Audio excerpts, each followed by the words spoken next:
Hello, Cindy, Leslie.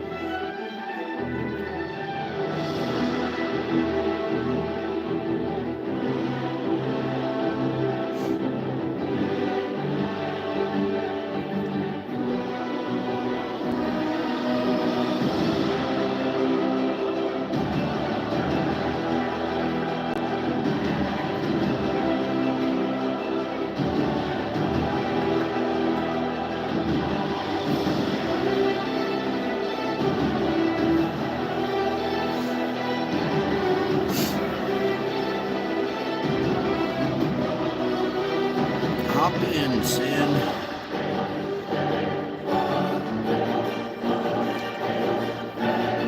Don, I was just thinking of you saying that, and that blesses you, sir. I'm kind of shy about that, but that blesses you.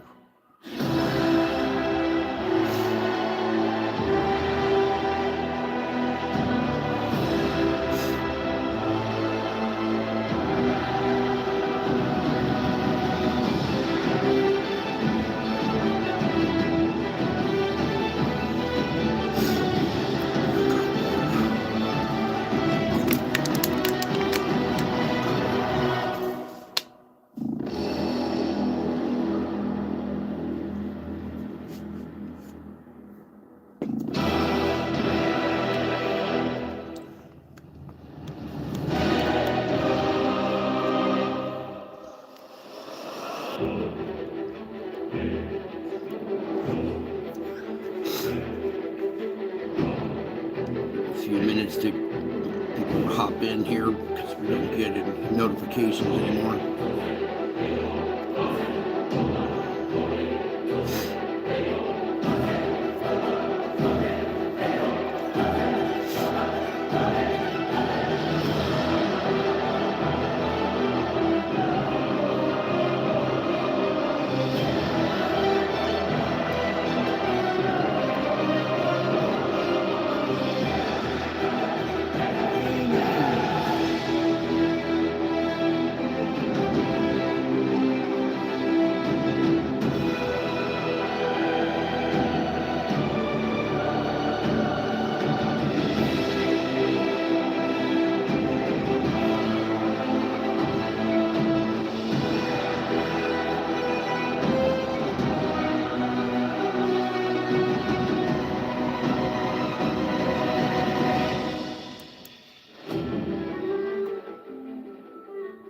All right, howdy, folks. Welcome back. I told you I would be back. Okay, so there we go. Our opening frame right here. Let me get this just a little bit better so we can. There we go. Some of these wavy lines out the way a little bit. Okay, so opening frame right there. I wondered if you could see that face that was right there. Maybe a little bit better when we were pulled back, huh? Anyways, we'll go through this frame by frame here in just a minute. And what I'm going to do here is get this loop playing here. Forward, not reverse. There we go. All right, and let that loop play for a minute. For those with eyes that see, can take a peek at what's going on in there as soon as I get all the adjustments good. And then we'll go through this frame by frame. So while that's loading up, I would also like to take a moment to thank you for taking a moment of your time to be a part of this precious family. When you stick around through this long, boring report and make it to the spiritual report at the end, you will indeed see how precious this family is and how precious you are to me. Okay. Got that done. Now let's get into the fun. Alright, the waving line just gonna mess with me already. I should have bumped it. Leave it like that. Alright, good enough. So here we are, winter solstice 12/21/24, also the anniversary of the Mayan calendar. And for a lot of people that said nothing happened on that day, I beg to differ. I could take you back into the archive on 12/21 of it was December 1st, and there was a big event on Around the Sun that everybody missed. Anyways, we can get into that another day. Let's do this instead. All right, so here we go. All kinds of activity going on there. You see some bigger objects popping through there a little bit. And then there's all kinds of weird stuff going on with this. And we'll take a little peek at that here in a few as well. All right, so let's get started by capturing our opening frame here. As usual, bingo. All right, right about there, 024. At this point here, you can see these spider regions pointing out here, down here, over here and stuff. You can see activity, kind of little moons and satellites spitting and sputtering through those zones already. Then as we progress forward. Okay, note this event right here, starting very early, around 7 here is when it first kind of, this jump from 2 to 6:30. Now it's starting to progress right here. This is a long duration event that we'll deal with separately. Meanwhile, we got this going on up here. And as that goes on, boom, out comes our first big object.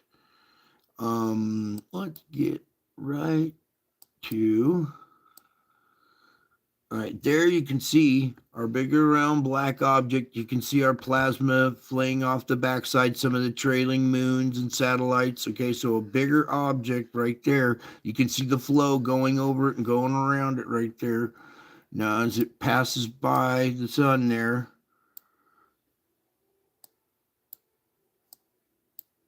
there's the face. Let's cut that music that was still playing. We can get rid of that as well. Okay. So at this frame right here, we're going to go zooming in and look around a little bit. Pull these up here. Zoom on in. Crazy activity going on here. Okay, first off, our black object, our bigger black object is right here. Okay, you can tell by our flow, and everything's flowing around it. Little satellite moon here. Okay, we're in a little close, but that's to take a peek at this face right here that's blossoming out. And then it's also the eye of a much bigger face. This is the nose coming down. This is the head. Here's the ear sticking out, the hair up here of a much bigger head with the nose. This being one of the eyes of this bigger face. Here's the other side of the face back behind the plasma there. So weird stuff. And then we put this back into motion. You see this face blossom out, or as it blossoms, it changes. So there's that.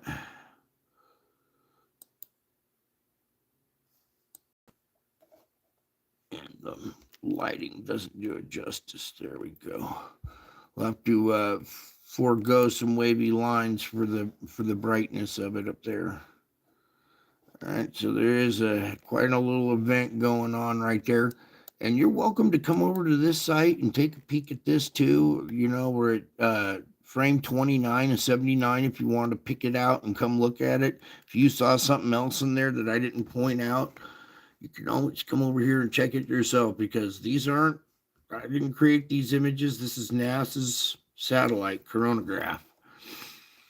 All right, so as we kind of slide a little bit, scooch, and boom, see that face kind of change now. Now it's more of the, it looks like Groot with the little white stripe across his nose, from broken nose probably. All right, so there's still that face there. It changes into a separate face and then kind of dissipates as that whole event continues on. Now, before we go too much further, I want you to note this teardrop looking structure right here with the tail pointing backwards, okay? Usually our tails are kind of pointing, you know, towards the sun, but plasma is going around this faster than it's moving out, leaving a tail.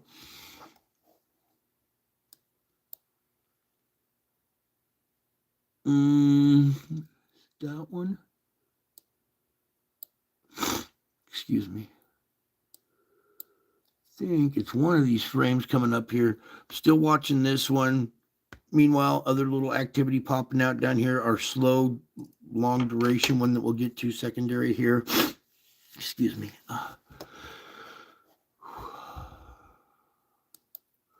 Bear with me as I try to find this frame.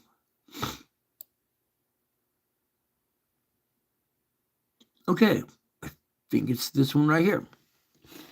Now what we're going to do is zoom into this frame here. And we were just talking about those UFOs that are around the, around the crucifixion, and one of them looked like the pilot looking backwards. Oh man, it's kind of hard to see. Let's see if we can get just a tad bit closer here.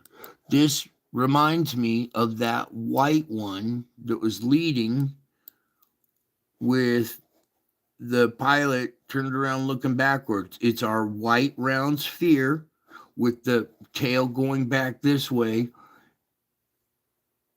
One time when I captured this before, you could actually see the little crosses on it, the little star symbols on it. I'm not sure if that's our frame right there.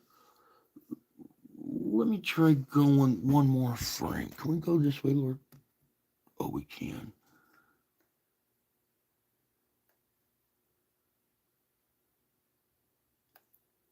And then it seems to start to turn into that secondary one with the more of the flames coming off the back here. What I meant to do is come back to, is it that one right there? Yeah, if you tilt your head to your right shoulder, so this looks level at your view. Almost looks like there's a little character right here with this little dashboard and control right here, and he's turning, looking back at us. All right, and there's the little tail going back.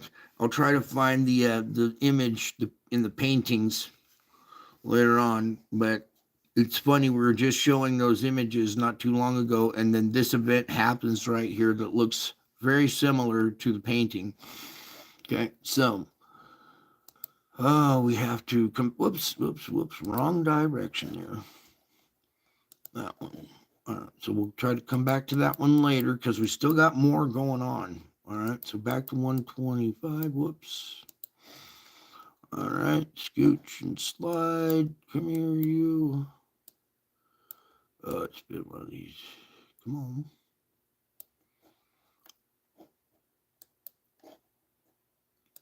Now, there we go. All right, so this event moving out of frame. Meanwhile, another little moon scooting out through here. There's this long duration event going on here. All right, so let's focus on that now. That other one kind of moves out of frame. There's a couple different frames there where it looks like some, similar kind of faces. This almost looks like a little round object or something here at the end with a little face on it. But we got enough faces to deal with right now. I want to get into this event right here. Now, over on this side, you can see this dark area with plasma looping out in front of it.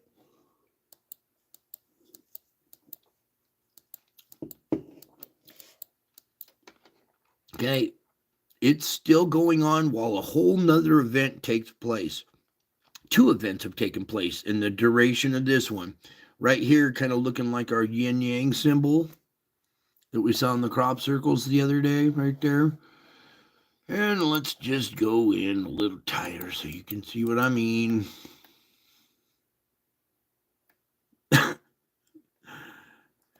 I'm not making this stuff up. This is satellite images right here, okay? There's your yin-yang symbol that we were just looking at in the crop circle. All right. Kind of popping back out.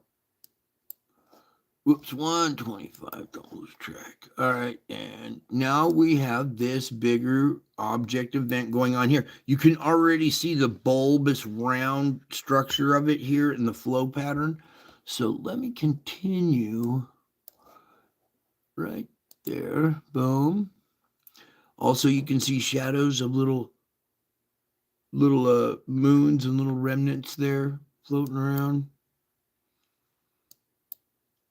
Okay, and right there's a good shot.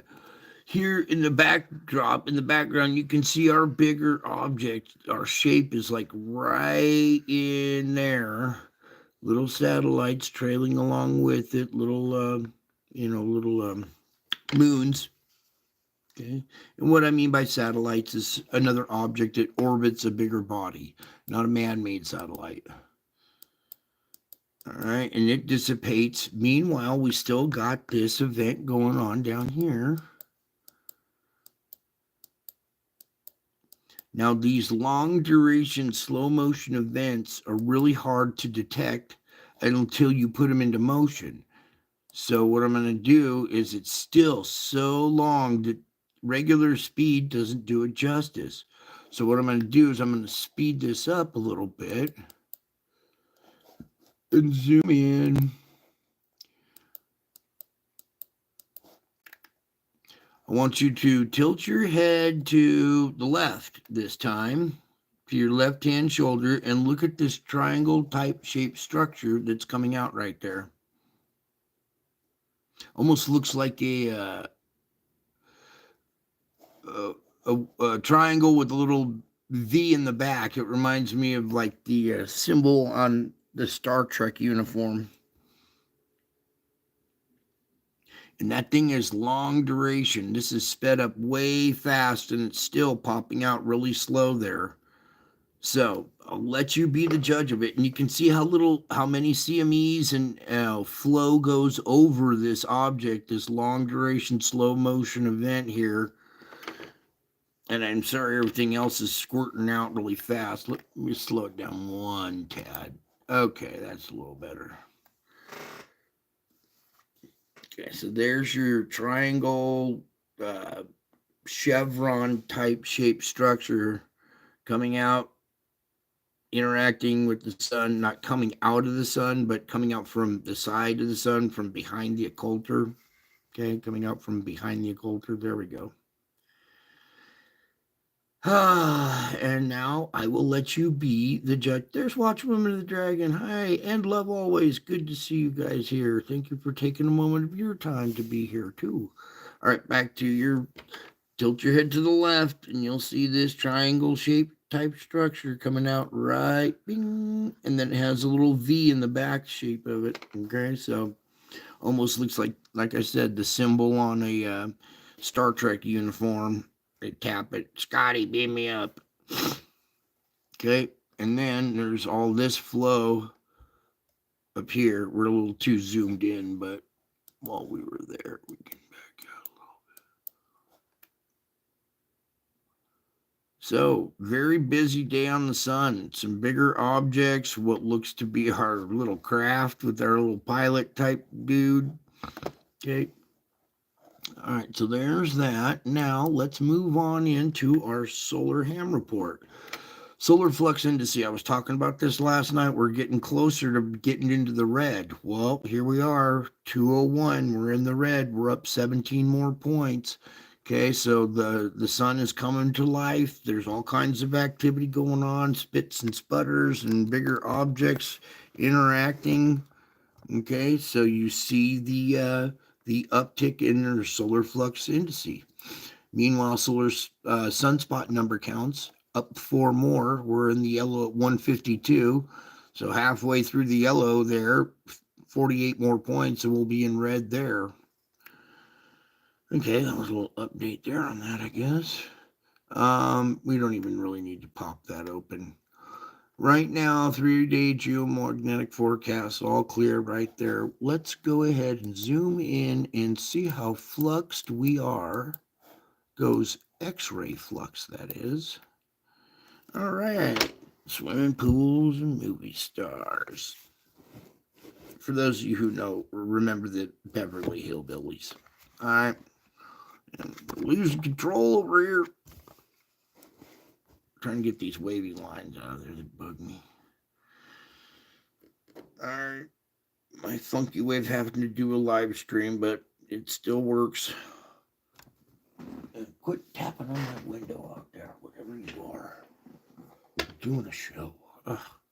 All right, so you can see our frame for today right here looks pretty smooth. Doesn't look like it was too bumpy compared to all that activity we just looked at, right? So not always is it a true indicator of what,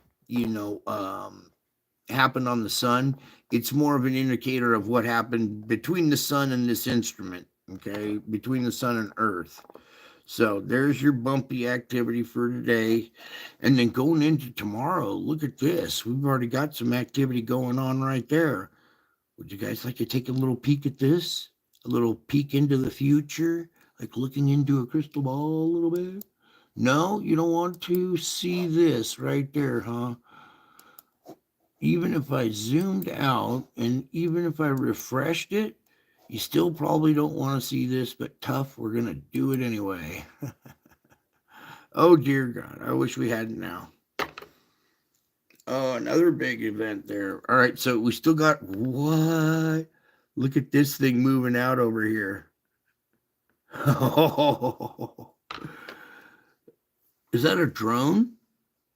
It looks like a drone with like the crisscross pattern. Look. Oh, it's okay, folks. It's just a drone. Never mind. Nothing to see here. Meanwhile, we got this big old blast over here. Oh, my goodness. Oh, my Lord. All right, let's try to capture these frames and go through these ones really quick. See, I opened a can of worms, didn't I? I shouldn't have looked into the future. Oh, no, this isn't the future. This is actually, we're into the next day on UTC time. Harley, welcome to the show, bud. Hop on in, pull up your chair, recline back in the recliner, grab a beer. Look at this right here. This big old Spire unit still going on, and our slow motion event with what looks like an X type shape craft or V shape.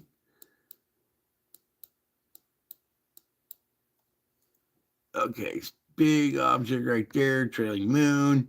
I'm looking at this thing though because it's doing the slow motion, long duration. Is that like a skull and crossbones?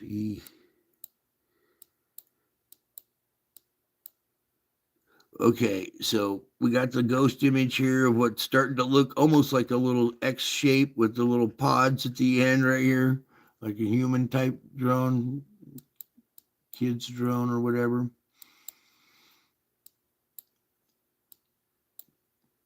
All right, you see your bulbous shape taking form here, your spread from here to here.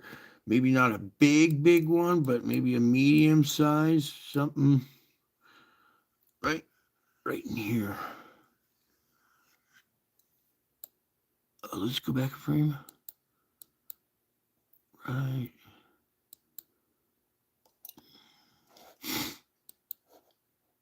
Bear with me for a second here. Okay, you can see how this flow is shooting straight off, and then we have our circular shape coming around right through here. So it's back in this region. You see our flow spreading out. This is stuff that's coming out, bink, and going straight out like that. So there's your spread with your round object. It's kind of obscured up here with plasma. You can see a little curvature back here. Boom. Going around there. So it looks like we just had the 1, 2, 3 with our little X-shaped little drone looking thing over there. Okay. Like I said, human drone. I'm just making fun of it. It's something though.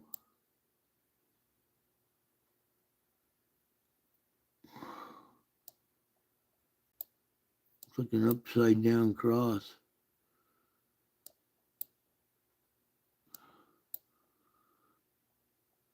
Oh boy. Crazy. And then more spread coming out to address this object again. Whoops, and that was the last frame. Okay, what I'm going to do is put that back into motion and look at this thing, dude. Whatever it is, tilt your head to the left. Maybe back to the right.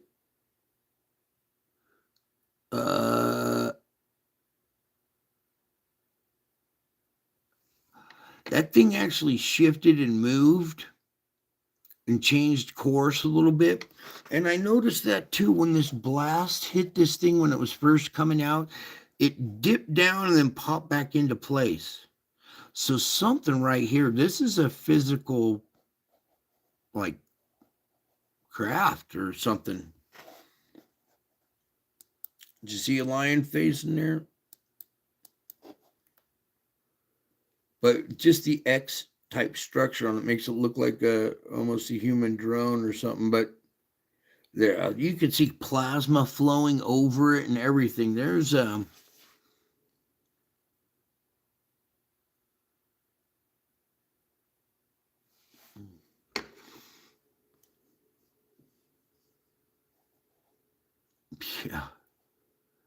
Okay. I'll let you guys be the judge of this. I see some of your comments and stuff, and we do see dog faces, lion faces all the time. But that's, yeah.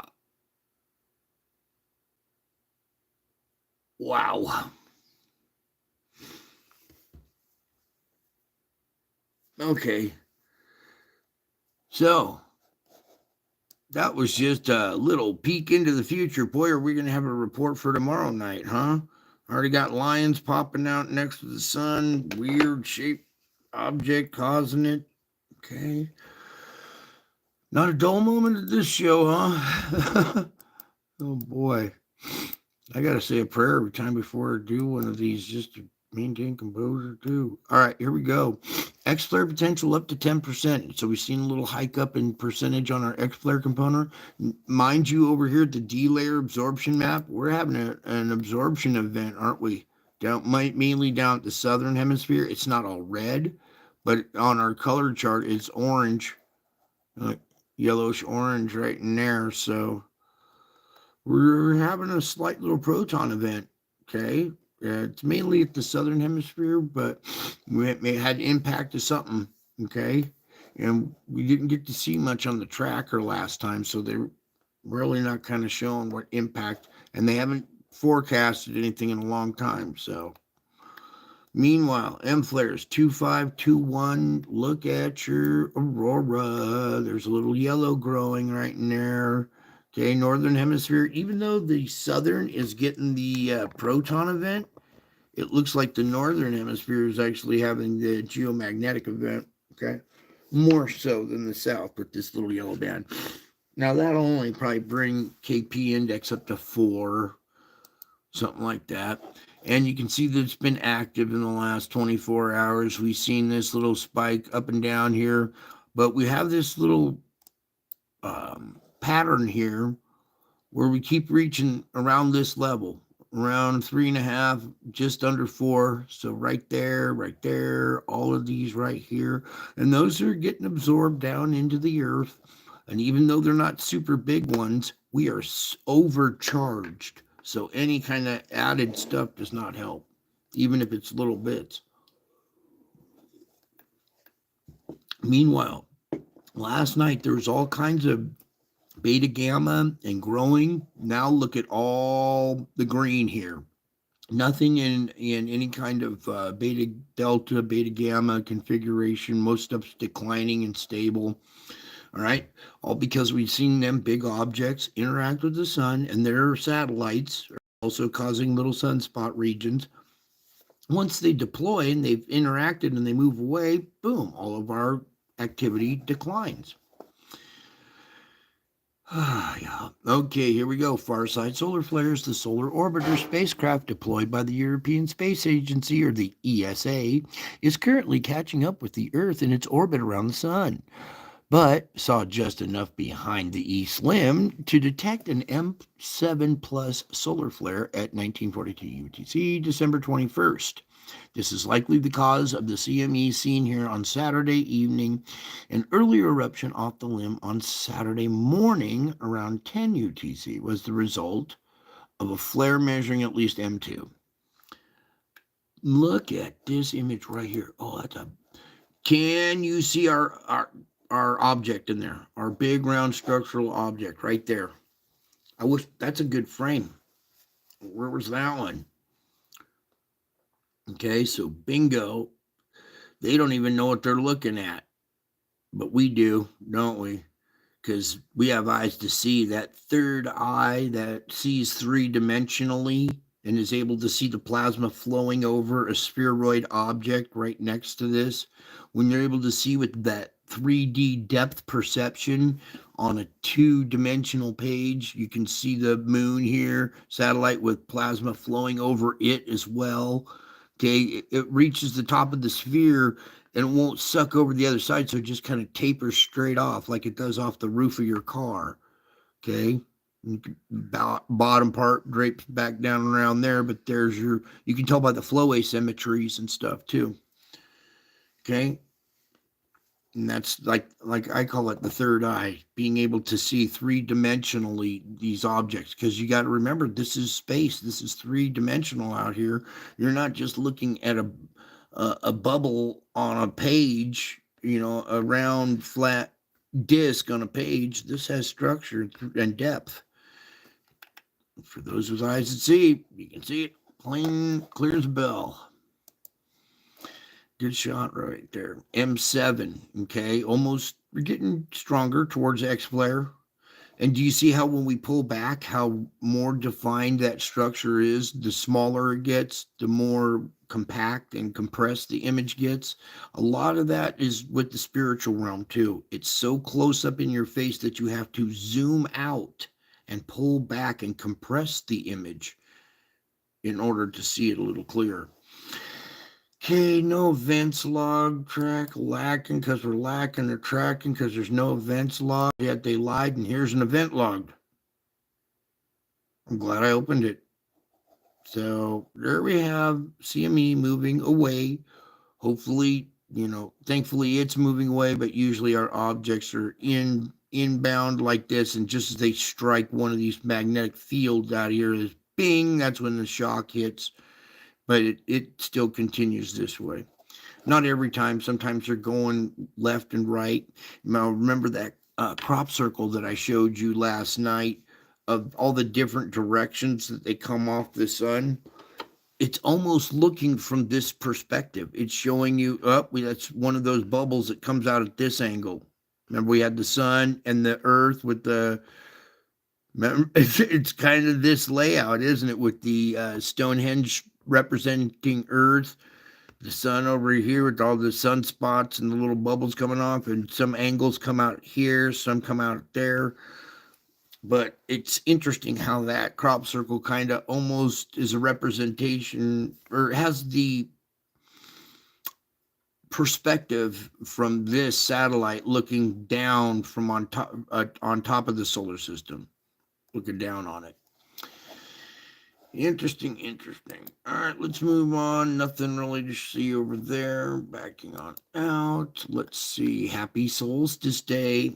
A lot happens. The shortest day of the year, longest night of the year. Gravity shift. We're going to be facing the sun at a crucial moment. We shift from northern hemisphere to southern hemisphere pull. Same with the spring. Okay, so Solstice Day. Here we go. Today is the first day of winter and the shortest day in terms of sunlight in the northern hemisphere. Obviously, that means it's the first day of summer with the most amount of sunlight in the south. Now, solar activity during the past 24 hours was moderate. AR 3932 in the southeast quadrant continues to produce much of the C flare detected and also produced an M1.9 flare at 38 UTC. Okay, blah. M flares will remain likely this weekend with a lower but increasing chance for a strong X flare. With an increasing chance for a strong X flare. It should be noted that particle levels streaming past Earth are at an elevated level. That's our absorption, D-layer absorption. But so far they remain below the minor S1 radiation storm threshold. This is likely the result of the numerous eruptions observed on the far side of the sun in the past several days and are now just finding their way past our planet via what is known the Parker spiral. Okay, the Parker spiral that we just saw on that moving around the spiral. Okay, lastly, a filament located in the northwest quadrant lifted off beginning around 10 UTC on December 21st. A further update will be provided regarding any associated CME. Now, most of their reports are all close up to the sun, and if you were to put the satellite we look at, well, the occulter covers all this activity. So we don't really look at the activity that's up close to the sun. Most people cover that stuff. But I cover the stuff that happens on the outskirts. And look what's going on in here.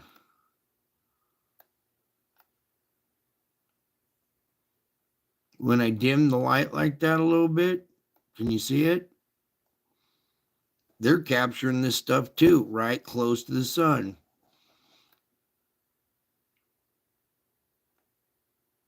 See the plasma draping around?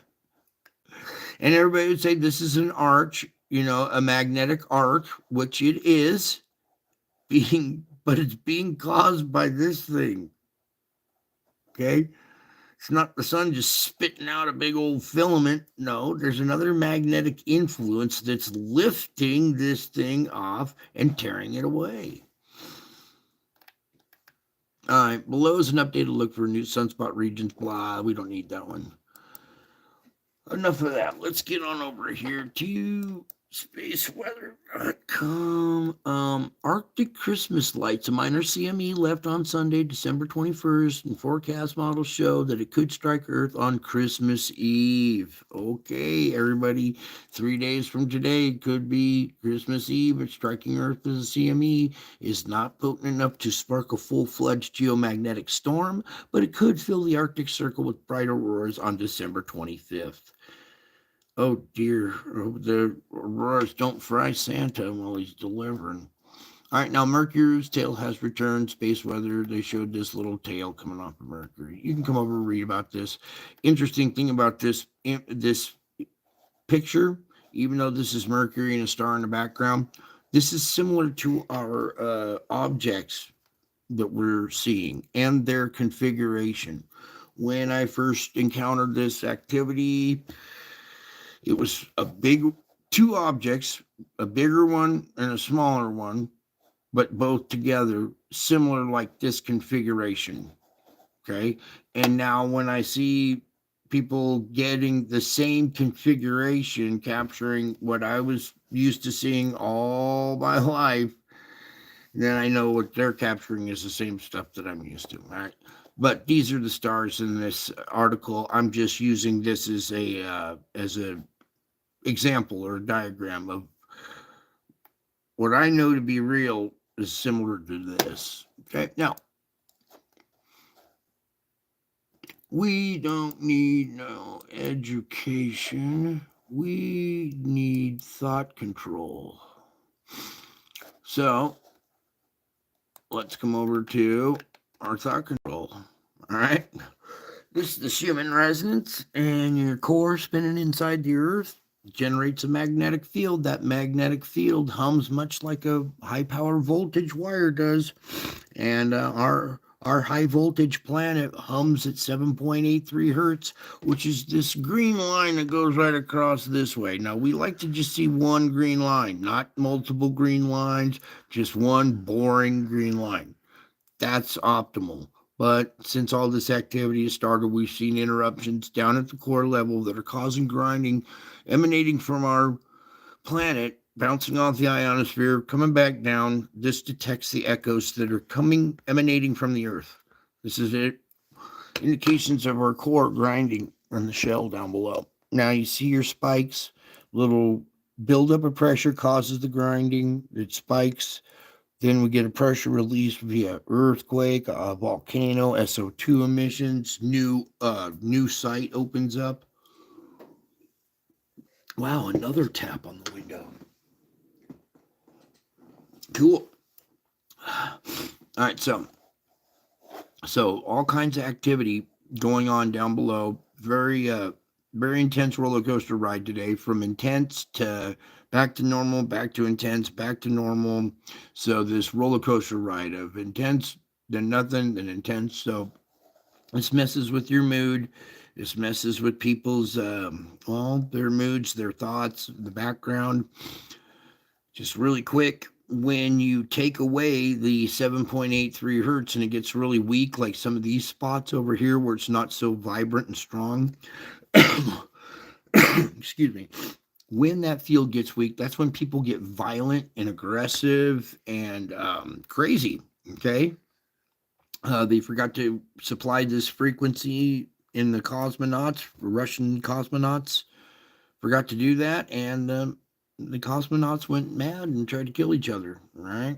Ended up killing each other. So, very important that we have stability in this frequency, and we don't. It's weak at sometimes, strong, very iffy, on and off. There's good continuity for a minute, but then disrupted. Coming out of it, now we're starting to go back to good continuity here in these last few frames right there. So, all right, there's that. Now, what else we're doing?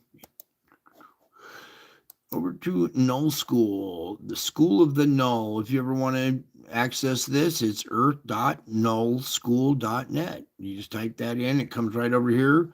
Click on that part of it, and it brings you to the globe. You can see how we bring this up and do all of our stuff. So we're just going to go right into the storms.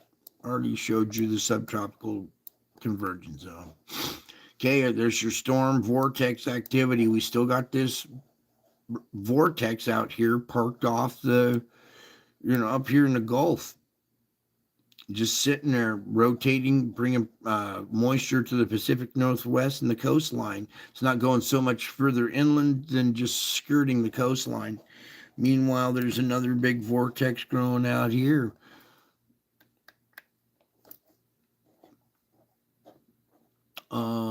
Coming around this side, pretty good storm going on right up here in the northeast. Is that like Pooh Bear or something? All right, another vortex there. Big old round nose, puffy cheeks, kind of looking weird mouse. Oh, it's Chuck E. Cheese.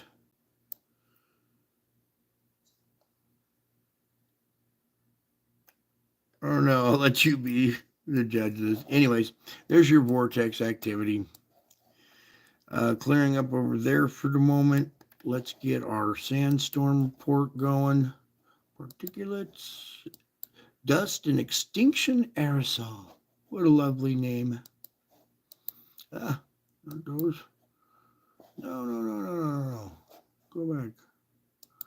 I hate it when that thing turns blue. All right, here we go. Very intense right here in the corner of Africa. Sandstorm blowing out here. Look how intense it gets out here. Turns, comes right up, almost like a big old nose sticking out right there. Comes right up, curls up right there. Then we've seen this. It's heading up towards Iceland. Look at it. It's going to go hit Greenland by tomorrow. All right, I'm warning for Greenland. Everybody got a sandstorm coming your way. Oh no. Look at this. Oh, this is no joke. All right, I'm trying not to laugh, but our week-long report of our week-long sandstorm at the North Pole, looking like a big old curlicue now, since the whole planet, that's the center of rotation of the planet up there.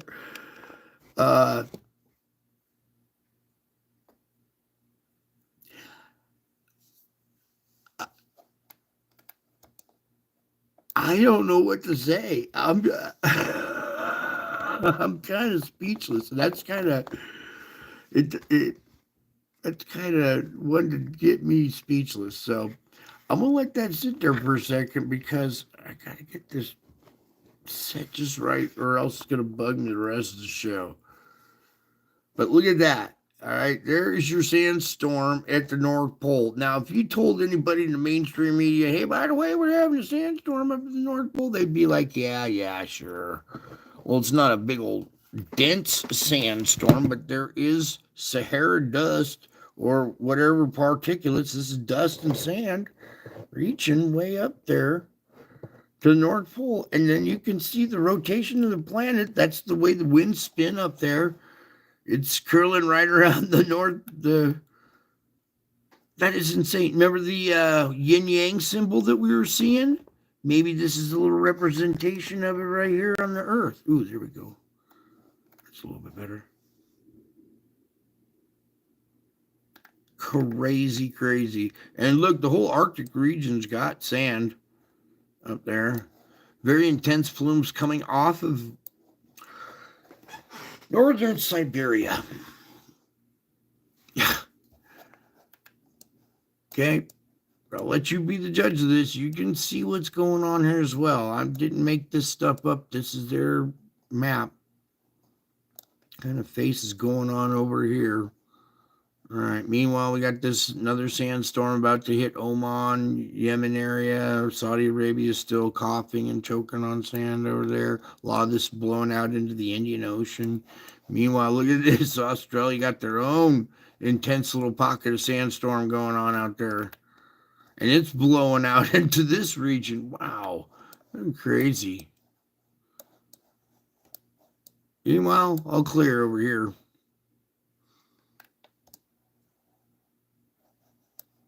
But that is your sandstorm report.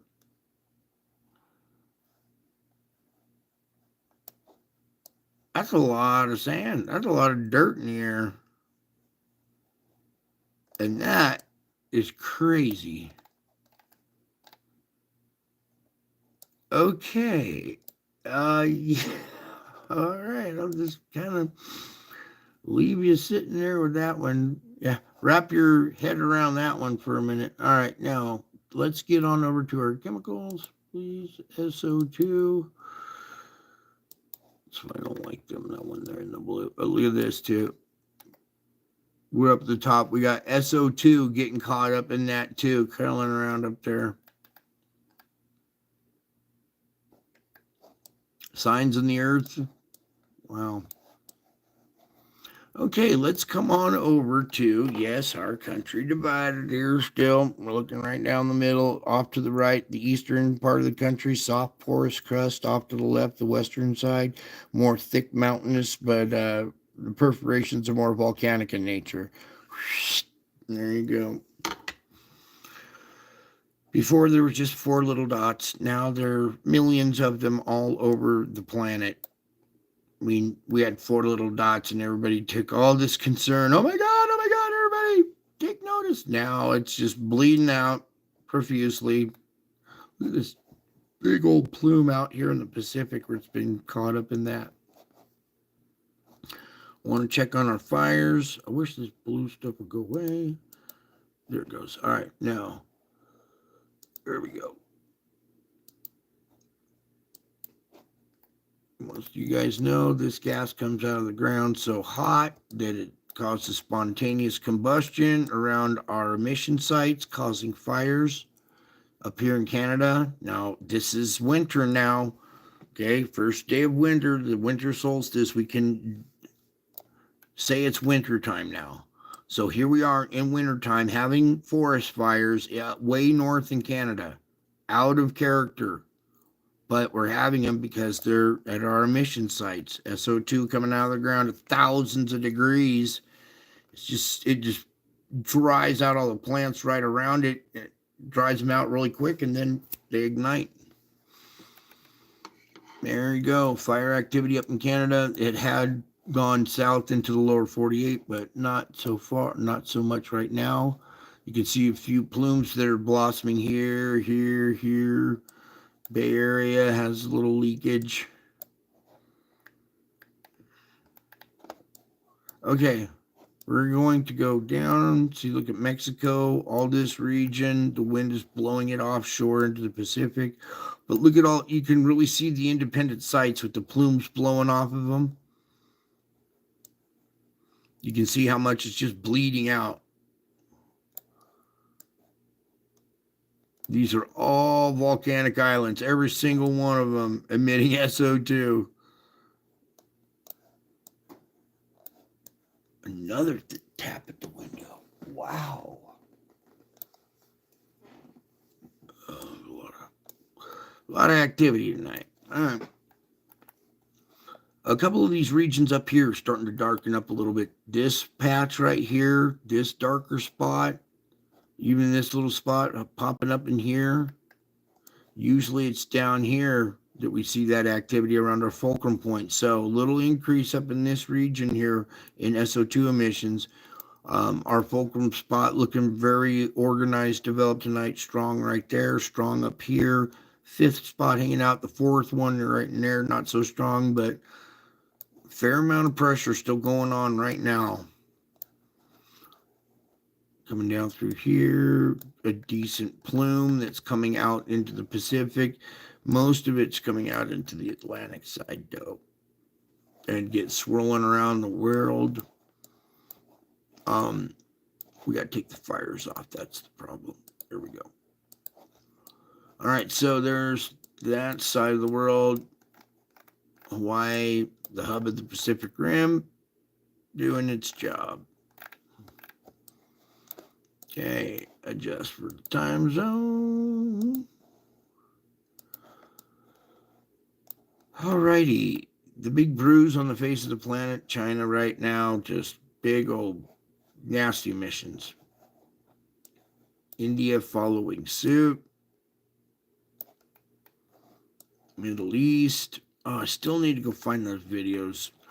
We have SO2 emissions blossoming and spreading across the Middle East, and we also having methane emissions as well, being another gas that surrounds the magma down below.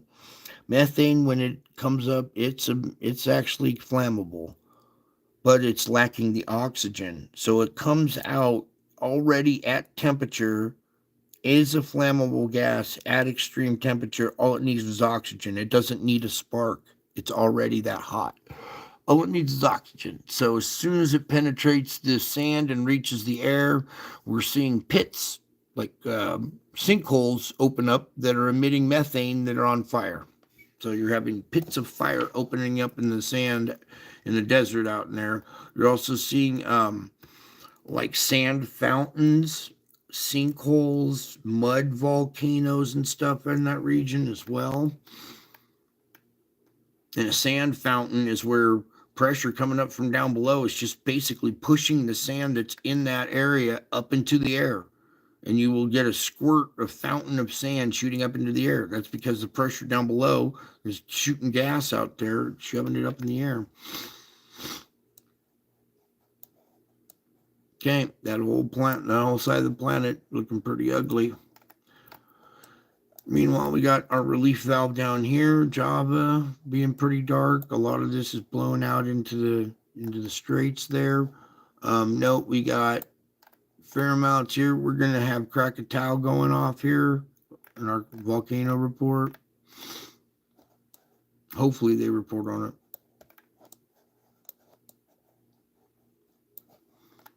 I've been noticing some missing data lately on that too.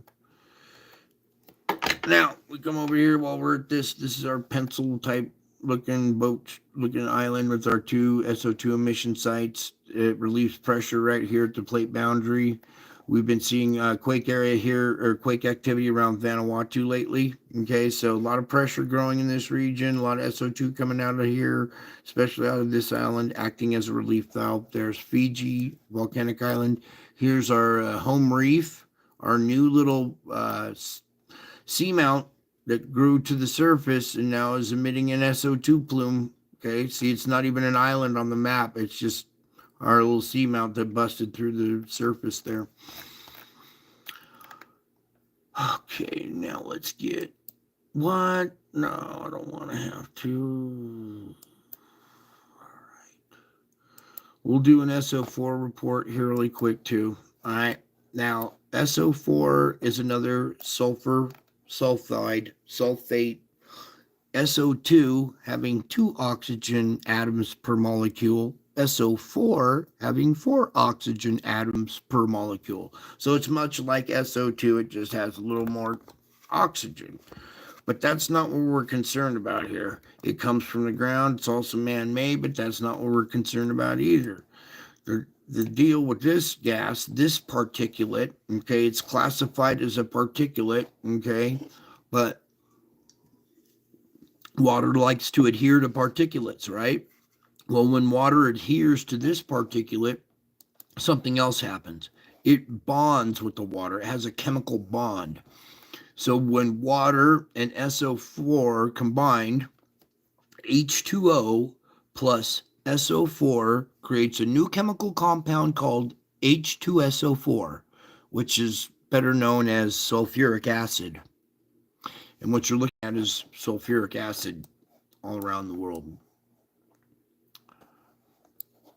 It gets caught up in your storms. Storms come in, they make landfall. You see it curl up like that. They make landfall and they dump very acidic rain. Okay, so there's a high pH balance in your water. Sulfuric acid, basically acid rain coming down too. So, all right, is that enough, Lord? Can we get away from that one now? Thank you. As you can tell, I don't like reporting on that one. But he says, do it. I do it.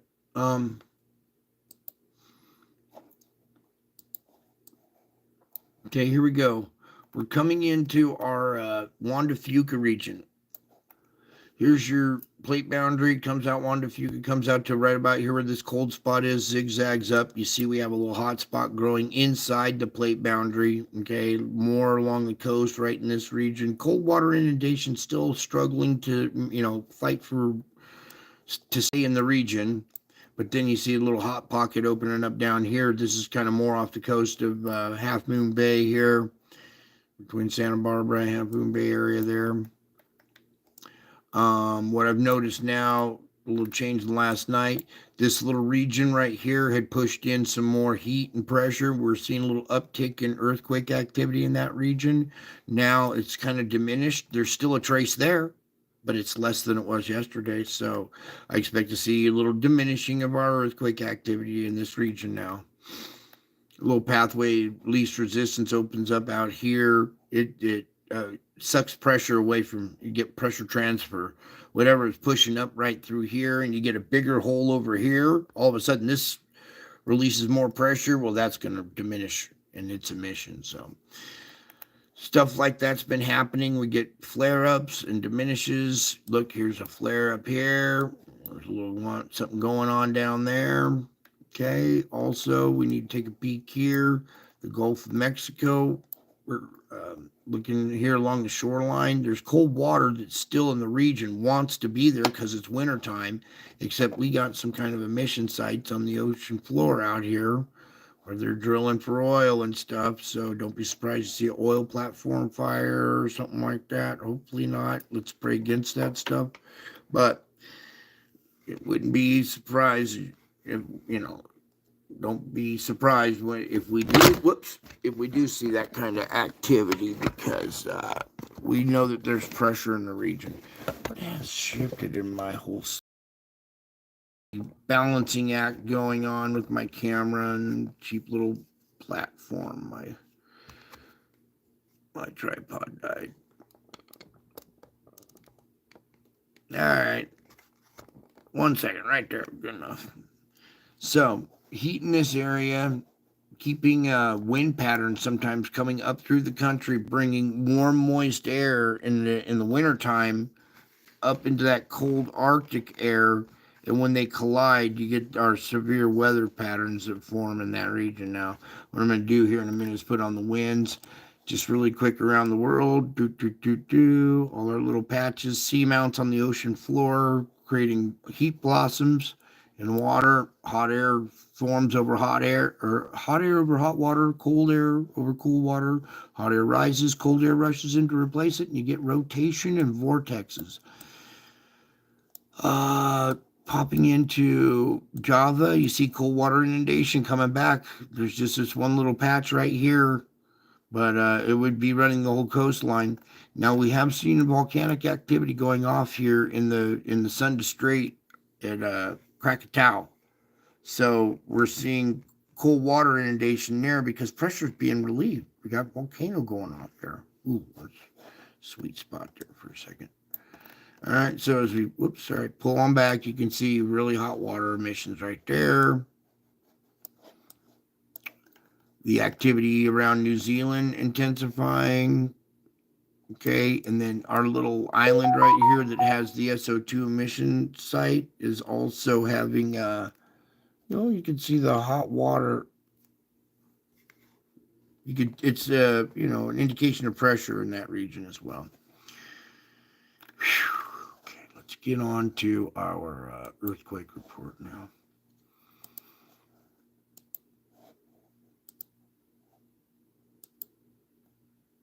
All right. Hey, John Stockton, you made it. Welcome to the show. Let me put it on the satellite for your viewing pleasure. And let's hop into our earthquake report. Okay, starting off here, deep quake region where pressure starts to come up from down below.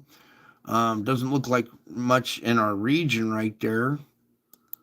We get 4.8 over here on this volcanic ridge down at 74. 5.0 breaking on the plate boundary. So pressure down below, a little bit higher at the surface.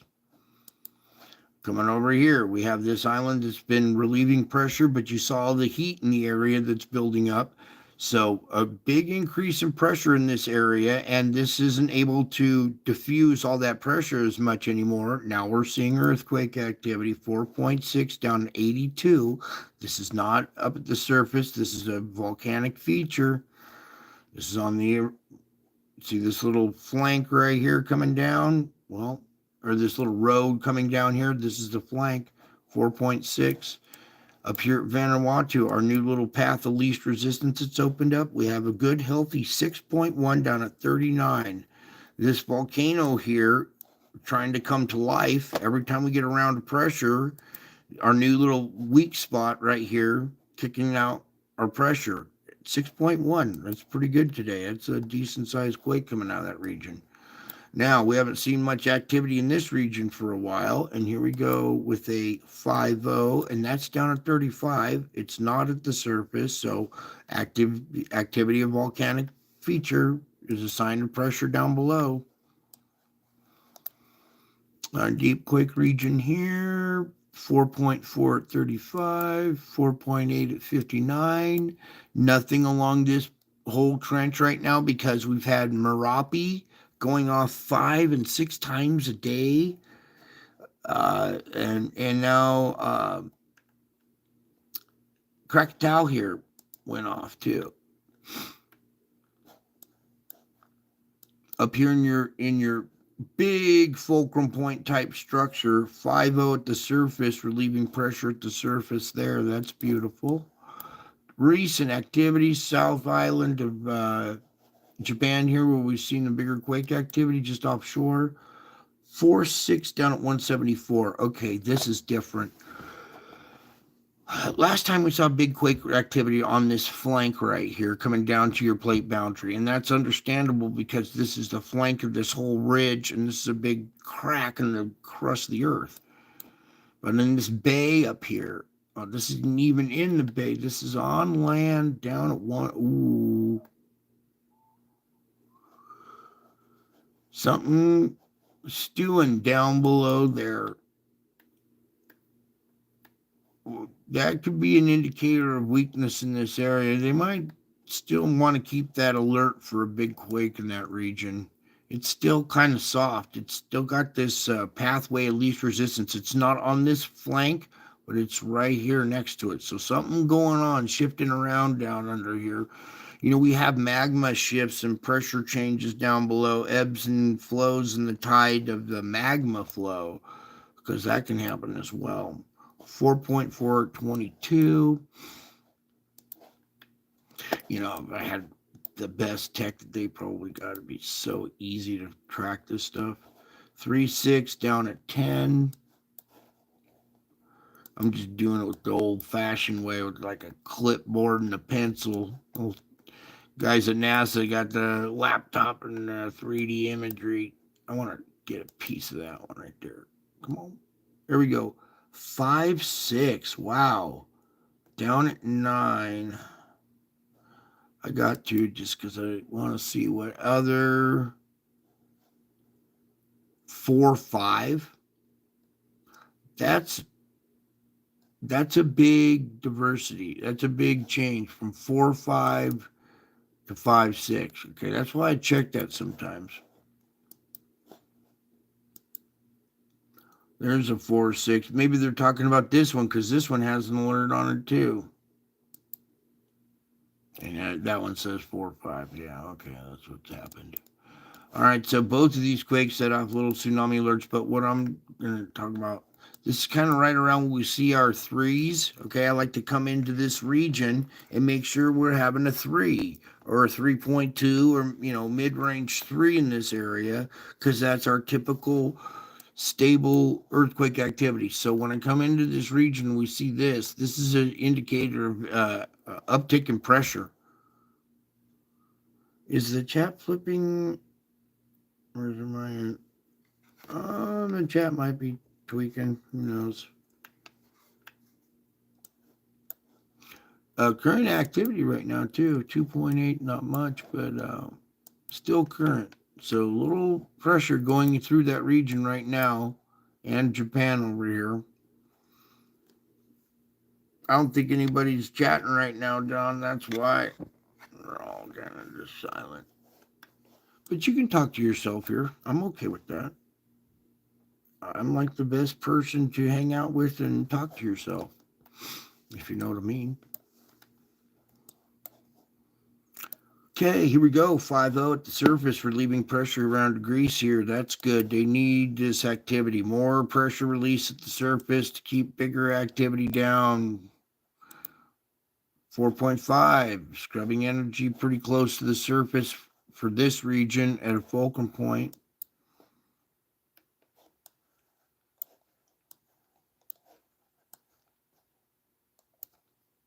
Okay, I think we covered pretty much everybody. Oh, South America really quick, and then we'll go all magnitudes. This is a spot where we have seen big quake activity take out a lot of the SO2 emission there. 4.5 down at 48, relieving pressure right around this area along this fulcrum point. Well, not fulcrum point, but this is a round structure right here. So this weak spot where we saw a big quake and a new weak spot open up is still having 4.5 down at 48. That's a good indication of pressure in the region right there. Nothing at the fulcrum point here. Way south here. 4.8 at the surface, scrubbing energy there. That's good. These two right here just relieving pressure in this whole region. Okay, now we go all magnitude, right, Lord, into this one. Off with that one. Coming in, incoming. Okay, so we saw our uptick in magnitude right here. Here's a fulcrum point. Current activity, it's not much, it's a 2. Okay, but that's current right now. These two spots, this one out in Nevada here and this fulcrum point out here, been taking turns back and forth. One will fire up while the other one's quiet. One will go quiet and the other will fire up. So right now at this juncture, we don't have current activity, but we do see 2.6s out here on our plate boundary at fulcrum point. So minor activity there today, not much. Your geysers still geysering out. 2.1, yeah, good little flurry there, relieving pressure there. Our quake swarm area over here off of Yarrington, Nevada. This is over by me, you guys. Out here in the dark. Okay, magnitude 2's out there. That's good. Scrubbing energy. That's what we like to see. 2 there, okay? All these little small quakes, that's all good news, okay? It's relieving pressure while not doing a bunch of damage. 3 here's in New Mexico. Ooh, what we got here? 024 in Louisiana. Nothing at your fulcrum point of the New Madrid there. Nothing up the Craton. So kind of good today there. Just one last magnitude check. 3, mid-range 3 or something. Okay, low 3. What's that one? Okay, low activity in that region. So kind of quiet all around on our quakes. We saw a healthy one right here, the 6-1, and then our other big one being this one up here, the 5-7 with the quake or with the tsunami warning, 5-6. Okay. All in all, pretty quiet, pretty good quake report. All right, moving on. You know what time it is. It is time for the volcano report. New insight. I love it that you're here. I'm happy that you come by every once in a while. All right, now can we get her done, son? Lift her up. All right, so getting in there. 38 erupting and 34 in warning. I'm not making this up. That's 72 active volcanoes.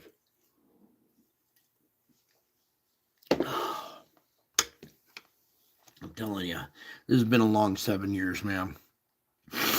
When this stuff started happening to me 7 years ago, there was only one there was only one volcano going off, and it was just sitting there bubbling. It wasn't even doing much. If I'd have told you back then we would have all this activity on the sun causing 72 active volcanoes, you would have said, no way, Brian, you're crazy. Well, here we are 7 years later, and we have 72 active volcanoes. So I must be crazy about you because I keep doing this. All right, let's do it. 72, that's crazy. Do we click on it? Let's click on it. I would love to help support you, but I don't have money. Suwanosejima, Luatobi, Songay.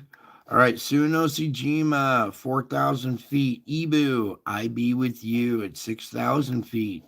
Luatobi Flores, 9,000. Home Reef, our new little seamount gone volcano island, 5,000 foot blast out of it today.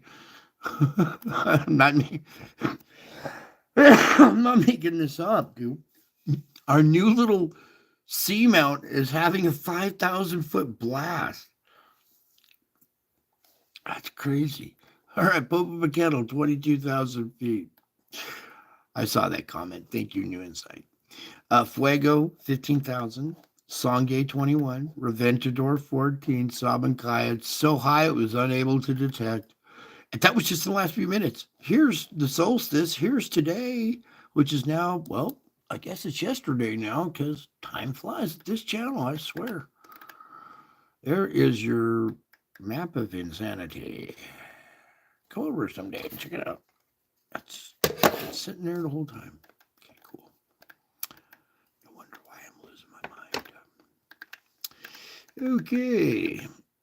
Semaru going off every day. And another one I want to talk about that's on Java is Merapi, because Merapi's been going off like crazy too, and they haven't been reporting on it. Sakurajima, 6,000. Ibu, 7,000. Semaru, 15, pushing its max. Popocatépetl, 23,000. Santa Guido, 14, Fuego, 16, Nevada del Ruiz, 20, Songay, 20, Reventador, 14, Sabancaya, 20. Okay, what letter do you see there? Good. Next. That's it. No, that's not it, because I'm going to do another kind of volcano report, a little different, right quick here. Help me, Lord. I want to take you over to this guy, Dr. Astro Geotech. Okay, I'm not going to really use his videos. I want to just really quick at his videos. This guy is a very busy man because there's lots of volcanoes going off. 2 minutes ago, 1 hour ago, 3 hours ago, 4 hours ago, 6 hours ago, 7 hours ago. So he's just hourly doing updates. Where'd it go? Krakatoa. Dangerous eruption of Krakatoa started today. Okay? But they're not reporting on it at the volcano report. Freatic at Iceland today. 600 meters, or Icelandic volcano. Where's the other one? Orangutan here. So there's other volcanoes that can go off, that are going off, and I don't even have to show his videos. You can just see his headlines, and his headlines are just his daily videos are a volcano report. So you got to come over to this guy, give him a subscribe, check out his videos, give him a like. He's a little different in his style. It's more like just layman's terms, not too technical. You know what I'm saying? Some people can get too technical like me. He does it simple diagrams and stuff that explain a lot. So come over here, show him some love, and you can just go over to the videos and get your volcano report with just the thumbnails too, because they're not covering everything that's going on here on this report here. Okay. And what else did I want to see was the list. Can we get a list out of this one? I want to see the very bottom list. Was there one? Nope. Sometimes we have our twin lists, and on those lists, you can click on any one of the volcanoes, and it will tell you what the activity was. Because over at that Dr. Geotech, he was talking about Merapi today going off many times too. And Merapi is on the island of Java right next to Semeru. So those two volcanoes just been going crazy. Okay, enough of that. Let's have some tidbits. And I don't like that site. I like these tidbits right here because these models are much better. Okay, just opens up better on my computer.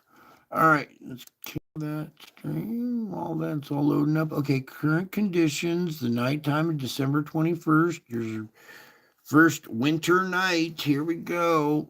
Let me give you a little more map. Okay, morning of the 22nd, noon.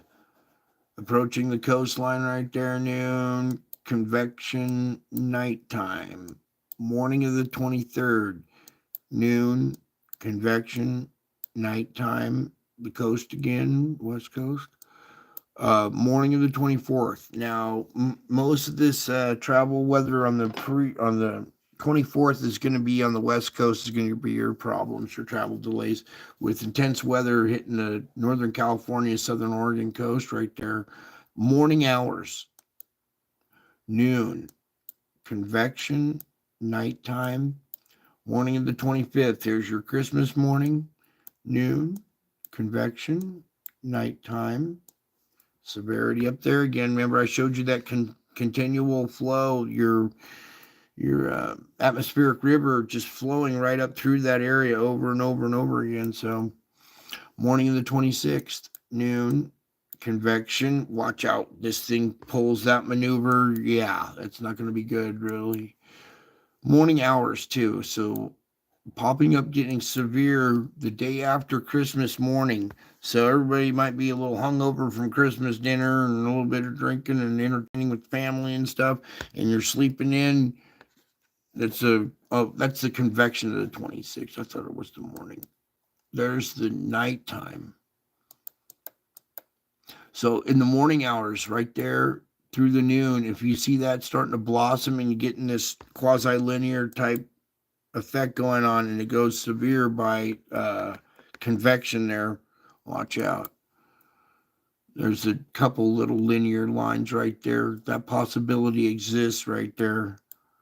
All right, morning of the 27th, again with severe weather hitting the coast again while this thing continues to just dissipate there. There's the noon, Convection, nighttime, morning of the 28th, noon. Convection, nighttime, 29, noon. Convection, nighttime, 30, noon. Convection, nighttime, 31st, noon. Convection, nighttime, 30, or actually the first now. Happy New Year. You're looking into the next year. Wow. All right, that's a little far out in advance to be accurate, so we're just going to go ahead and let that rip. Let her play for a minute. We'll take a second to regain composure, take a drag, and then we'll get into the spiritual report. Ow. If I can move.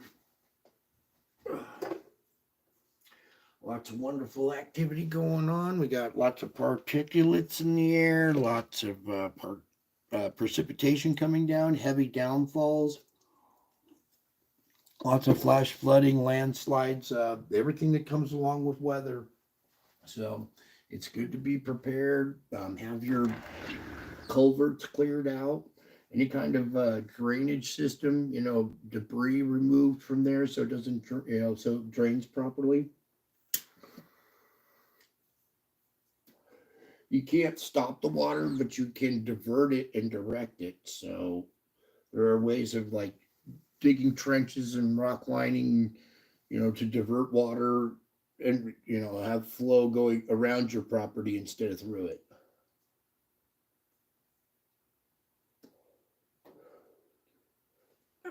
All right, Lord, give me strength.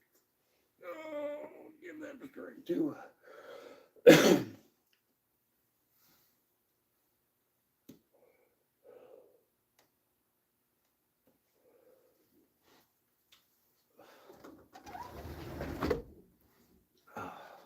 All right, forgive me while I have a quick drag off the cigarette. Quit a lot of different substances over my lifetime, and I'm still working on cigarettes, so I'm always working on something. All right, there's your report for all your astrophysics, your geophysics, and now we're going to get into what some people would call metaphysics. It's actually how you work, how you were designed, okay? And it's all part of the grand design. Luckily for you, there is a grand design.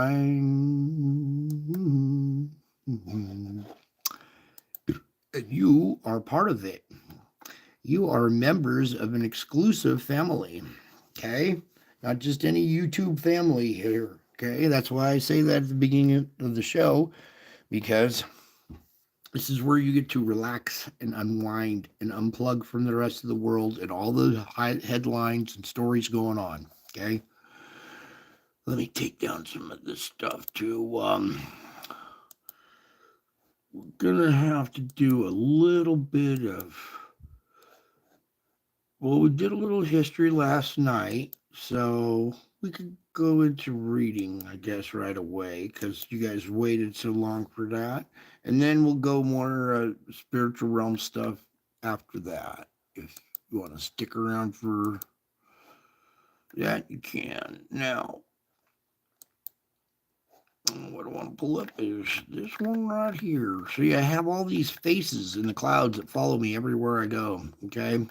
And all of a sudden, one day, the faces changed into my face. And I'm like, whoa, why is it now my face showing up in the clouds? So that was kind of trippy. But then it all made sense.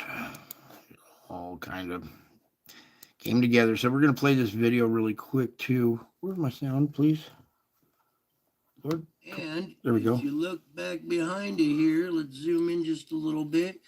You'll notice that back behind here, this face is being projected by Jesus's heart right here. You can see it radiating out. Here's Jesus's face. He's pulling open his shirt, exposing his heart. His heart's radiating out this image in the sky. See his face here? And there's a crown right here.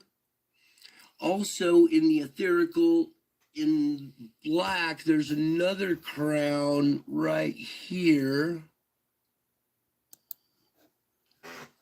And a few moments later, in this image, I took a picture of the same cloud, but this is at a different angle. I rotated it 90 degrees. And I want you to look right up in here. You can see that there's a face, two eyes, smile. Here's the head. And the arms are outstretched, and he's holding a cell phone taking pictures of the sky. This is an image of me taking the pictures of the clouds. So the clouds are now mimicking me taking pictures of them. What does that tell you? When you are taking pictures of the clouds and they start mimicking you taking pictures of them, it's like as if somebody up above recognizes what I'm doing and is mimicking me taking pictures. Now, I have shattered shoulders, okay, and it's really hard to hold my arms up. My arms are shaking, the blood's running out of them, and my heart's racing. You try holding your cell phone up out 45 degrees, you can only hold it up like that for so long until your arms feel like they weigh 2 tons, right? So my arms are shaking, I'm grimacing, trying to, hang in there as long as I can. So now my face is showing up in the clouds. So something up above sees me taking pictures of them, so they're showing recognition of me recognizing them. I see you watching me, watching you, watching me. So here's you watching me. It's very disturbing stuff to see your own face in the clouds, and then also your whole personal life playing out in the clouds too. Stuff that's so embarrassing I couldn't show you. But there's me grimacing, holding up my arms as best I can to take these pictures, and now the clouds are mimicking me because of what's going on with me, happening to me. All right, so there's that. We're going to take you back now to this image just a little bit, right? Zoom further back. Let's go just a tad bit Forming in the clouds, what looked like a face over here. Let's see if we can zoom in And one I'm more. gonna start zooming in. There. Oops. In. That's good right there. That way we can see the heart. And he's wearing sunglasses. Don't ask me why. Probably because he's the coolest dude in the universe, all right? But wearing sunglasses, pulling open his shirt, exposing his heart, radiating out these waves. Some of this little lines in the screen. There we go. All right. Very, very important picture right there. And it goes along with this. So you understand, you can grasp the concept that this is my face with the crown, just like my face with this crown right here. Okay, the clouds copying me, mimicking me, making my face in the clouds with a crown. And then on Easter, my face in the clouds of the crown turning into that lion face. Okay, all because of, well, what I've been through, what I'm still going through too. Okay, and each day I'm going through tribulation. Okay, and it's crazy stuff that happens to me, but I overcome it, right? And I try to take those tools or what I used hot off the street today and bring it to you guys so you can use it as well. All right. Because I go through stuff before you do. That way I can give you the meat in due season. Okay, so let me get my light set up here. We're going to do a little reading, and then we'll do some more paranormal stuff to draw my pictures if you want. Oops. Get that centered there. All right, my light. Alrighty, so when, oh boy, I need a better spot there. When you see this and you understand what's going on and you take a minute to believe me and trust me and practice some of these disciplines, see the results, and then you grow to believe and trust even more. Okay. When that happens to you, something changes inside of you. Okay. I am creating something new in you, a bubbling spring of joy that spills over into others' lives. So do not mistake this joy for your own or try to take credit for it in any way. Instead, watch and delight as my spirit flows through you to bless others. Let yourself become a reservoir of the Spirit's fruit. Here's the Spirit's fruit. You're overcoming each day you're salvaging, right? You're bearing fruit. That's the Spirit's fruit. I'm creating something new in you, aren't I? For those of you who are right here, right now, for this part of the show, ask yourself, have I created something new in you?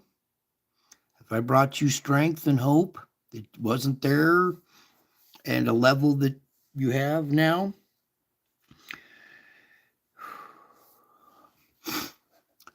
Okay, I want that one perfect, though.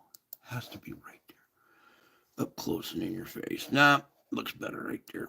All right, as long as you can see that image right there, you can see that heart, okay? Get a little closer. Where does it look good? All right, take that arrow out of the way at least. Now, I want you to understand that I have loved you with an everlasting love. And before time began, I knew you. For years, you swam around in the sea of meaningless, searching for love and hoping for hope. Before you made it to this show and you found me and you get caught up with me in the clouds, you're caught up with me in the clouds before you met me. For years, you were swimming in a sea of meaninglessness. You were searching for love and hoping for hope. Here's hope. You were searching for love. There it is. There's your everlasting love right there, you guys. Bingo. The Holy of Holies. That heart right there. That's an everlasting love that goes across space and time through into eternity. Into eternity, into the past, too. Because I knew you before you were born. All that time while you were in that sea of meaninglessness, searching for love and hoping for hope, all that time I was in these chat rooms pursuing you, aching you to embrace you in my compassionate arms. I was pursuing you, wasn't I? A lot of you guys are here because you met me in a different chat room. And I invited you over here. Come on over, check out what we got here. I was pursuing you, aching to embrace you in my compassionate arms. And when the time was right, I revealed myself to you, didn't I? When the time was right for you, everybody didn't hop on here at the same moment. You all came at different times, and there's still people coming in. Because that's when the time was right for them. So when the time was right, I revealed myself to you. That's when I lifted you out of that sea of despair and set you down on a firm foundation. I brought you out of despair, and every night I bring you and set you down on this firm foundation, don't I? Okay. Now, back in those days, before you met me, sometimes you felt naked and exposed to the revealing light of my presence. Then I enwrapped you in my robe of righteousness. I sang you a love song whose beginning and end are veiled in eternity. I infused meaning into your mind and harmony into your heart. So join me in singing my song, and together we will draw others out of darkness and into my marvelous light. You're drawing people out of darkness with that fruit of the Spirit. It's something new in you.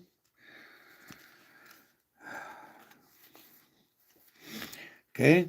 And when we're at this part of the show and we're being still and we're just kind of enjoying my presence a little bit here, okay?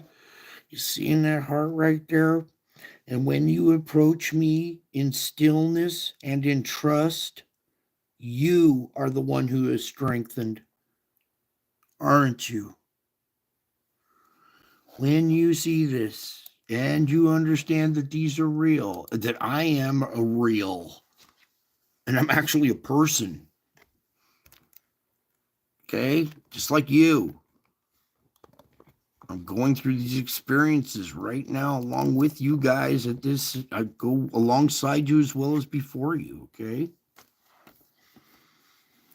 So you're in my stillness. When you approach me in stillness and in trust, you're the one who gets strengthened. And you need a buffer zone of silence around you in order to focus on things that are unseen. Now that I am visible, before I was invisible, you must not let your senses dominate your thinking. The curse of this age is overstimulation of the senses, which blocks out awareness of the unseen world. So much stimuli going on that you guys don't even notice what's going on in your clouds. So much stimuli, mainstream media, your cell phone, just constant bombardment of information too, right? So the curse of this age is overstimulation of the senses. And when that overstimulation of your senses happens, that blocks out your awareness of me. This tangible world here still reflects my glory to those who have eyes that see and ears that hear. That's you.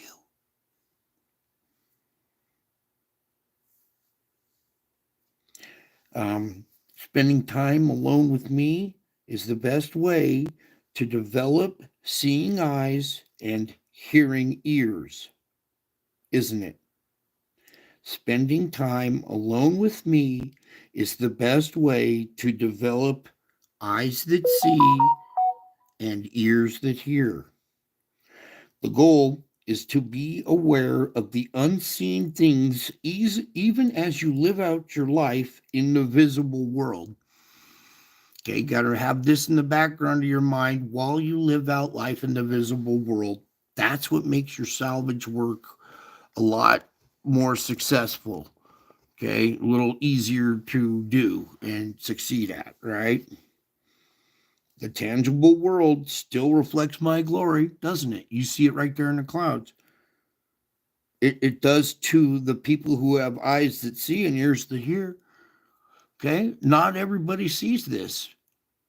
They just see clouds. They're like, oh, dude, there would never be a Jesus face. You're the clown in the clouds. That doesn't even exist. It's not. It's totally outside the scope of their imagination, whatever. So they don't even see a face with hair and a crown because their mind is just not even able to grasp that. So you have eyes that see. Usually, people that eyes that see have a tendency to have ears that can hear me. Oh, Marcia, there you are, sweetie. Oh, I'd give you a big hug. Okay, that's you guys are the ones with the eyes that see. You guys must be the ones that have the ears that hear me then. Your goal is to be aware of the unseen realm this realm, stay aware of that realm as you go about your daily life in the visible world. That's how you're able to do salvage work. Without being aware of this, your salvage work wouldn't work, right? So you got to include Jesus in your salvage work. And there's multiple things going on each day that are just that you're overcoming, and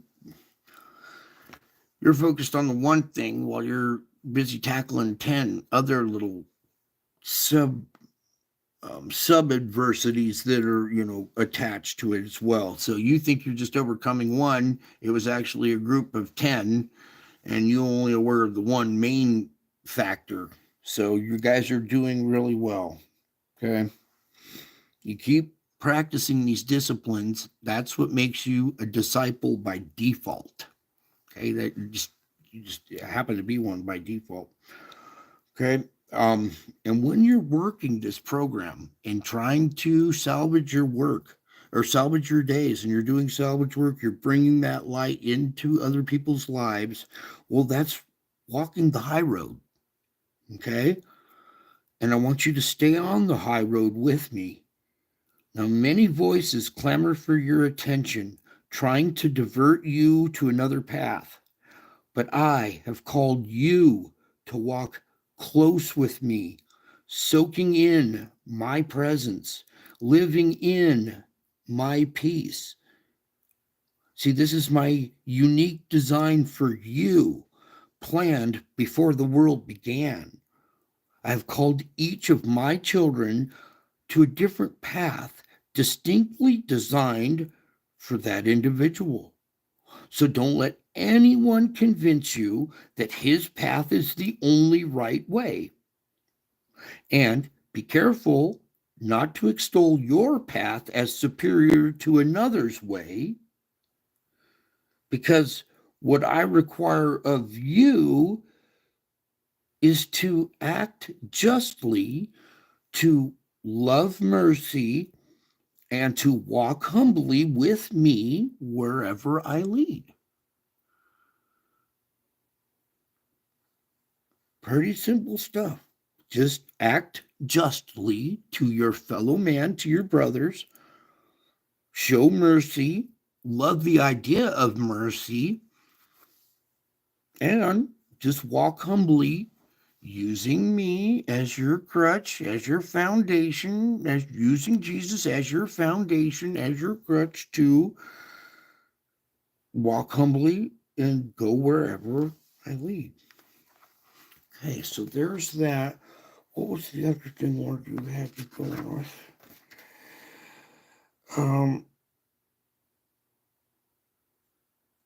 Okay, that was all the message for tonight. This other one goes into a different lesson here. Actually, it goes into a different lesson, but still has a branch back to this one. So one more really quick here. Another important factor is to learn to laugh at yourself. Okay, we're trying to kill the ego. We're focusing on self-forgetfulness, and we make mistakes a lot. Okay, that's what this life is a bunch of stumbling, right? So you got to learn to laugh at yourself every once in a while and be able to do it more freely. Don't take yourself or your circumstances so seriously. Learn to relax and know that I am God with you. And when you desire my will above all else, life becomes less threatening. So stop trying to monitor my responsibilities and things that are beyond your control, and just find freedom by accepting the boundaries of your domain. Now, laughter lightens your load and lifts your heart into the heavenly places. Your laughter rises to heaven and blends with angelic melodies of praise. Just as parents delight in the laughter of their children, so too I delight in hearing my children laugh. I rejoice when you trust me enough to enjoy your life lightheartedly. That's how I get joy, is when you trust me and you use these tools and you're able to live your life lightheartedly. When you can live your life lightheartedly, I've done my job. So, do not miss the joy of my presence by carrying the weight of the world on your shoulders. Rather, take my yoke upon you and learn from me, because my yoke is comfortable and pleasant, and my burden is light and easily bear. Okay. That's it for because part of that goes into our next lesson tomorrow night. All right, so that's it for the spiritual rapport. Now, you guys want to stick around for some pictures and a little bit of history here. So, what I need to do again, what we were doing last night. Yes, you are blessed if you receive it. That's very good. You are blessed. It's my pleasure to do that too. That's what brings me joy, is when you guys get it, when you receive that blessing. Citrus season. All right, did I go to the right video? No, I didn't. I wasn't paying attention. Let's just come back and type it in and turn off that light. Okay. So just really quick, we're going to go back and do a little bit of dot work, because connecting dots really paints a picture, doesn't it? So we're going to start off with the first dot, where all this started happening to me 7 years ago. I say it a lot in my reports. 7 years ago, when all this started happening to me. Well, what happened to you, Brian? Well, here it is. Okay, so we're starting off here. Note this date down below, September 10th, 2017. This is right before Revelation 12 star alignment. This is 13 days before the Revelation 12 star alignment. Oh, where's the volume? Looks like Nibiru. It's got a wing coming off on this side and a wing coming off on that side. And that's not all, because behind that is this big object right here. This is what's causing our flares. Here's a conduit of plasma that is sucking off of our sun, going into this planet. Here's a damage ring or an impact zone on this planet right here. You can see Nibiru sticking out in front of it here. Run this backwards. Okay, so don't need to run it backwards. All we really need to do is see this event. This is the first sign in the sun right here, okay?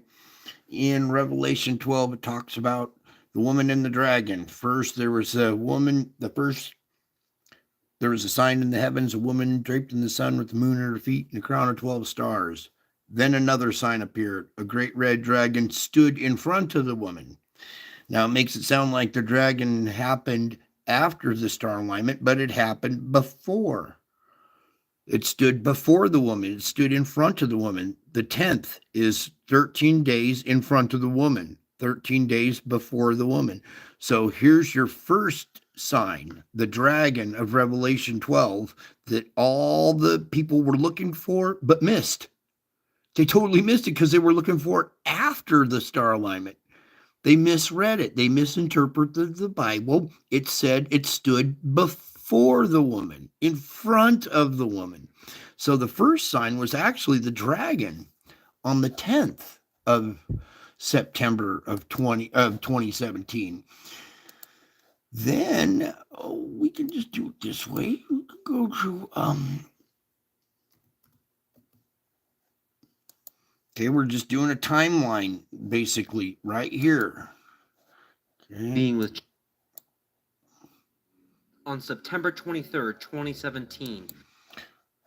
When? September 23rd, 2017. Everybody knows about the Revelation 12 sign, how miraculous everything lines up with the baby being in the womb of Virgo. All right. All I'm pointing out is the date. Okay, the revelation sign took place. A 2,000-year-old prophecy took place in the stars. That should have just slammed the brakes on everything when that thing happened. Everybody should have just gone, okay, now it's real. But they didn't. They just kind of kept moving on. So September 10th, my life changes. The next thing that happens on the timeline, boom, star alignment. She's pregnant. She's about to give birth. Then 11 days after that, this happens.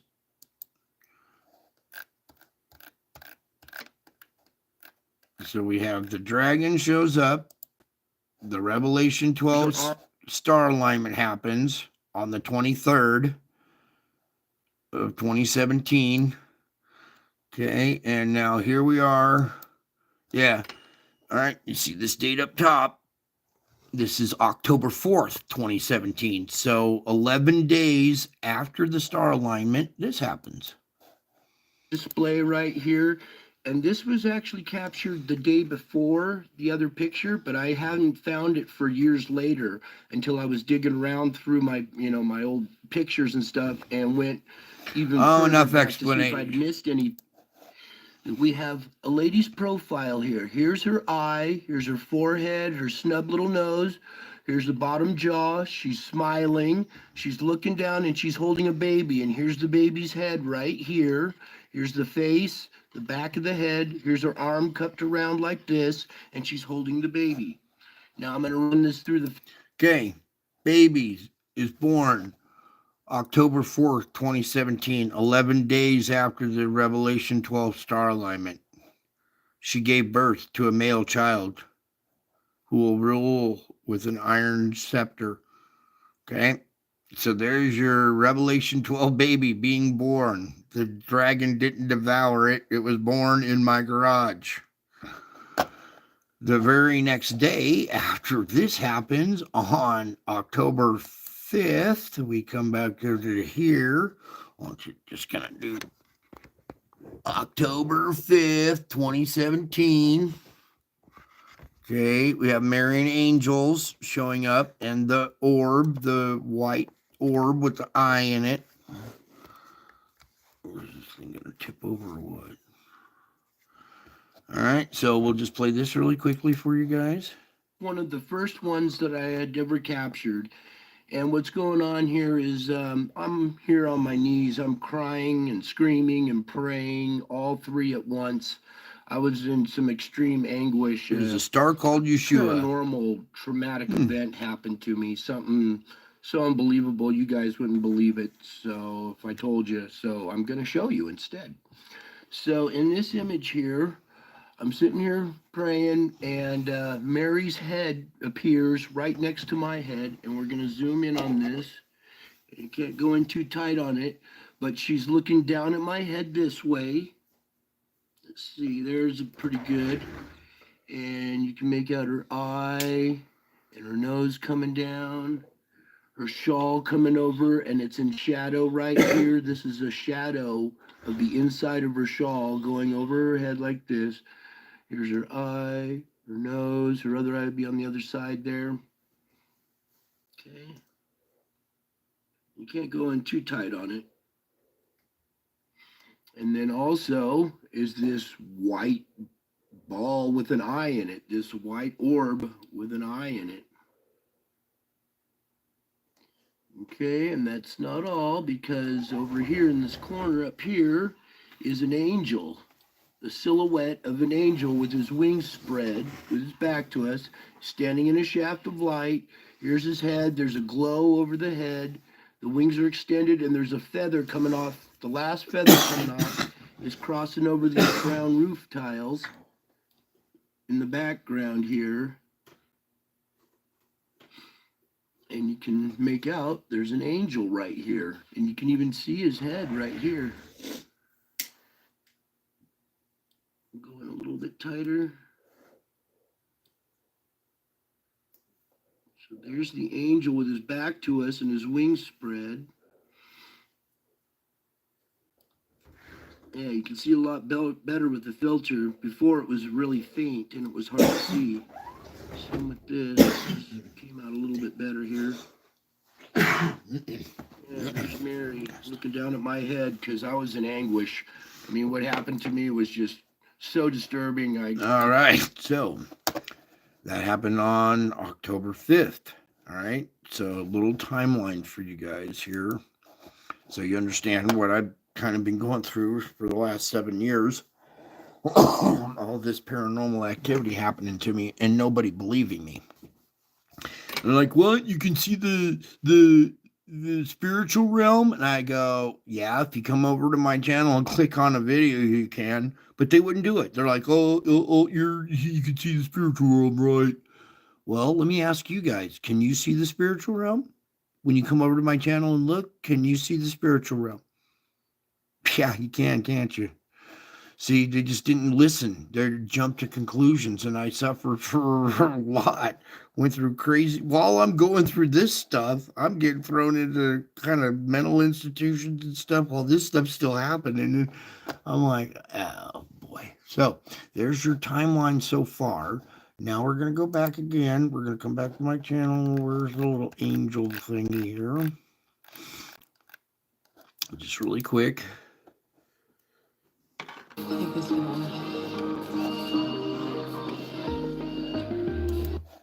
All right, so bingo. Let's do this video really quick.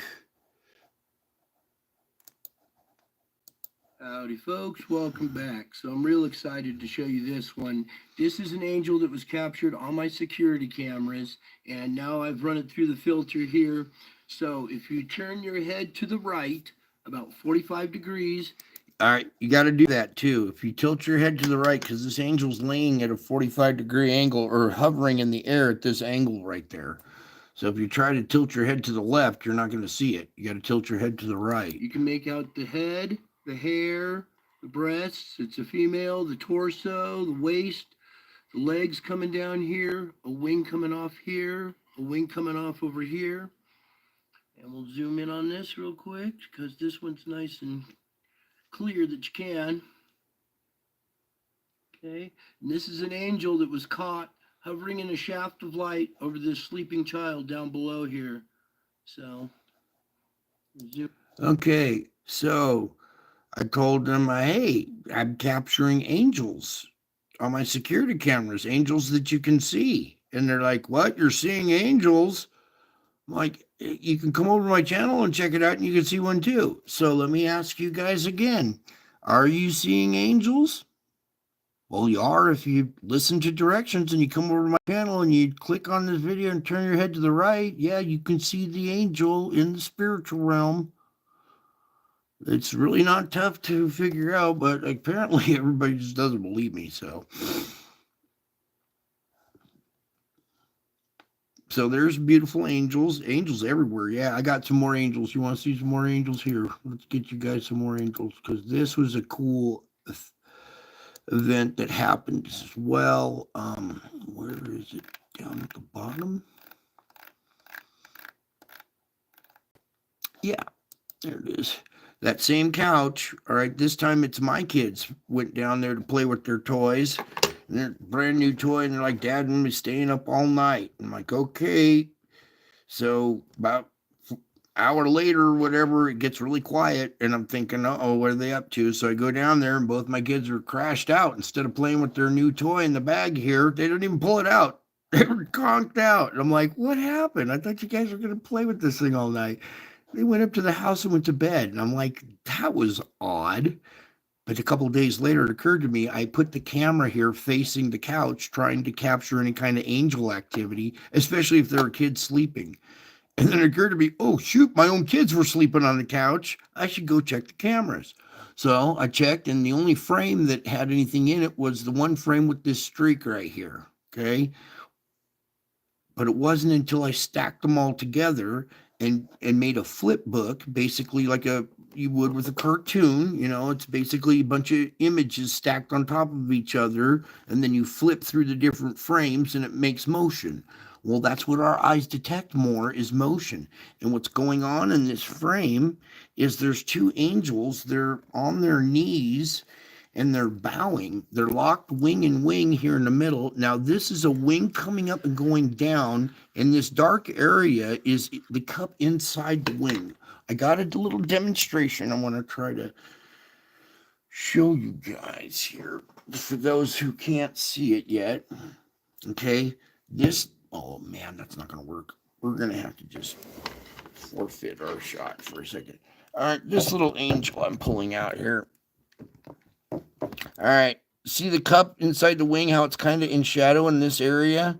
This angel's right there bowing like this, and you're seeing the stripe is the edge of the wing in the light, and then the dark area is the shadowed area.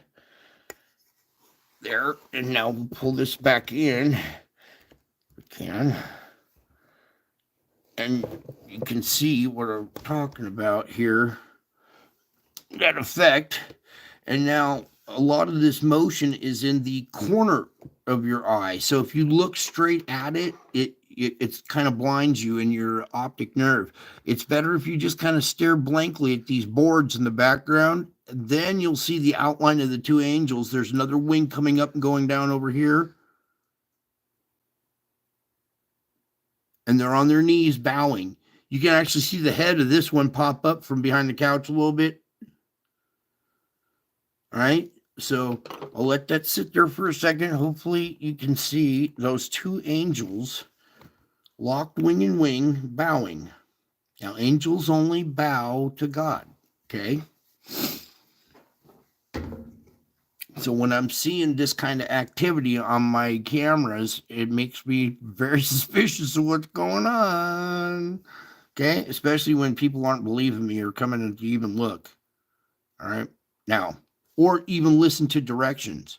You guys listened, you looked, and now you see, don't you? Because you gave me a moment of your time to listen to directions and just simply look and give it a second. A little trust, a little belief, and then all of a sudden, poof, there it is.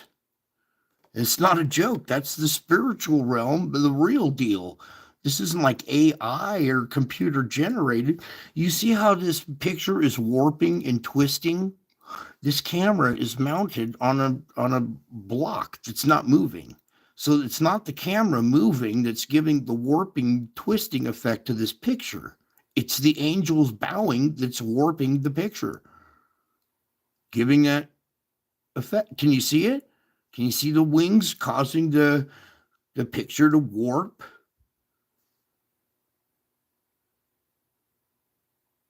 Okay, that's the side effects of the real deal. And with these kids conked out like this, they were stoked to go play with this. They were going to stay up all night playing. And for them to be out cold with the angels there, and that other kid to be out cold with an angel there on the same couch in the same garage where the baby was born. This is where the same garage where the baby was born. Now you see this little bench that we have set up over here. I want you to take note of this little bench because we're going to go refer to a different video and use this. You'll see that in another image, okay? So there's those angels right there on their knees bowing because they know I set that camera up to capture angels by this couch. So they responded by showing up and bowing. Okay, so now back to our timeline. Now, not only were we capturing angels, but also demons and stuff as well. Okay, now I'm going to have to, I don't like to do this part of the report. It's the scary part or whatever. All right, but it's part of the story too. So some of you that don't want to see this, I don't blame you if you look away or tune out or whatever, but a little fair warning, you're going to see the demonic realm, the demonic side of the spiritual realm, all right, captured on video, and I won't play too much of it, but it's important that you know that this side exists as well, so we're just going to get into it. Howdy folks, welcome back. So I've been going through some more of these pictures and running them through the filter and stuff.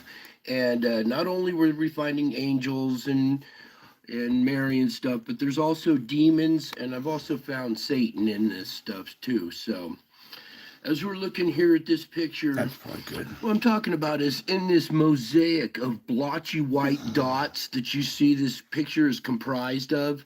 When you zoom in really tight in on a picture, you'll see that it's made up of these splotchy little patches and dots. These new digital cameras make these little blotches. Well, hiding in these blotches are faces.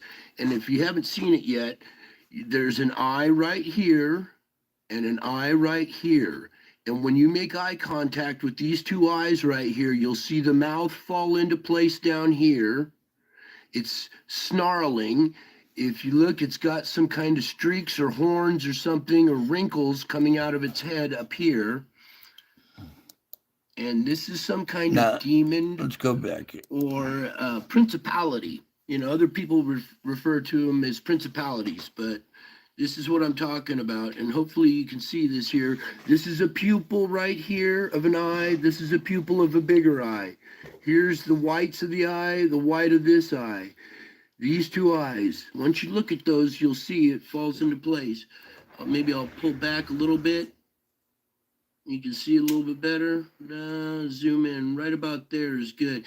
And you can make out there's teeth here in this mouth. There's a corresponding mouth with these eyes, wrinkles going across the nose here. This is some kind of demon or principality. And it's tucked in the way in the corner of this picture, way back up in here. And you can't even see it as in a normal picture, but you zoom in, swing it over, zoom in, and you can see this face just appear. And there's more faces in this stuff too, but this one's really defined and pretty dominant in this picture. So I want to start off with that one. Hopefully you guys can see this one. Okay. So in this sequence here, I've got my camera pointed at the couch now because I've been capturing activity around this couch. And one night I was just sitting on my couch there praying and wasn't really thinking of capturing anything. Here I was just sitting here praying before I started taking pictures or doing my thing, and it was already running. And lo and behold, there's some kind of demon up here. You'll see some green wings over here kind of flapping, and it lifts up my bike and spits a bolt of energy on it. Fiery darts. And I had no idea this happened until I went back through my pictures and stuff. And I put this series into motion in a flip book. And I realized, oh my goodness, look what happened. It picked up my bike and spit a bolt of energy on it. This one, you can't really see the face too well, but you can make out the wings kind of flapping. We'll pull it over this way a little more. There we go.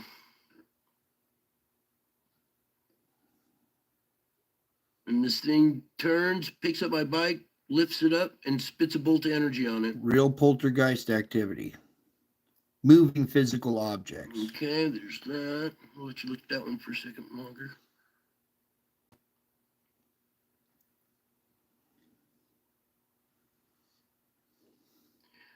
Okay, in this series here, I'm sitting on the couch again praying. The camera's set up, and you'll see a purple streak, a bolt come in here. Sorry it's so bright, but right there, boom. And it hurt. You can see my reaction to it. So we'll let it run again. Here I am sitting here praying. There's all kinds of stuff jumping around in the background, and then zap right there. And that was a real one. I could feel it. And now when I go back, we're going to go back to the top of that bolt and zoom in on the face.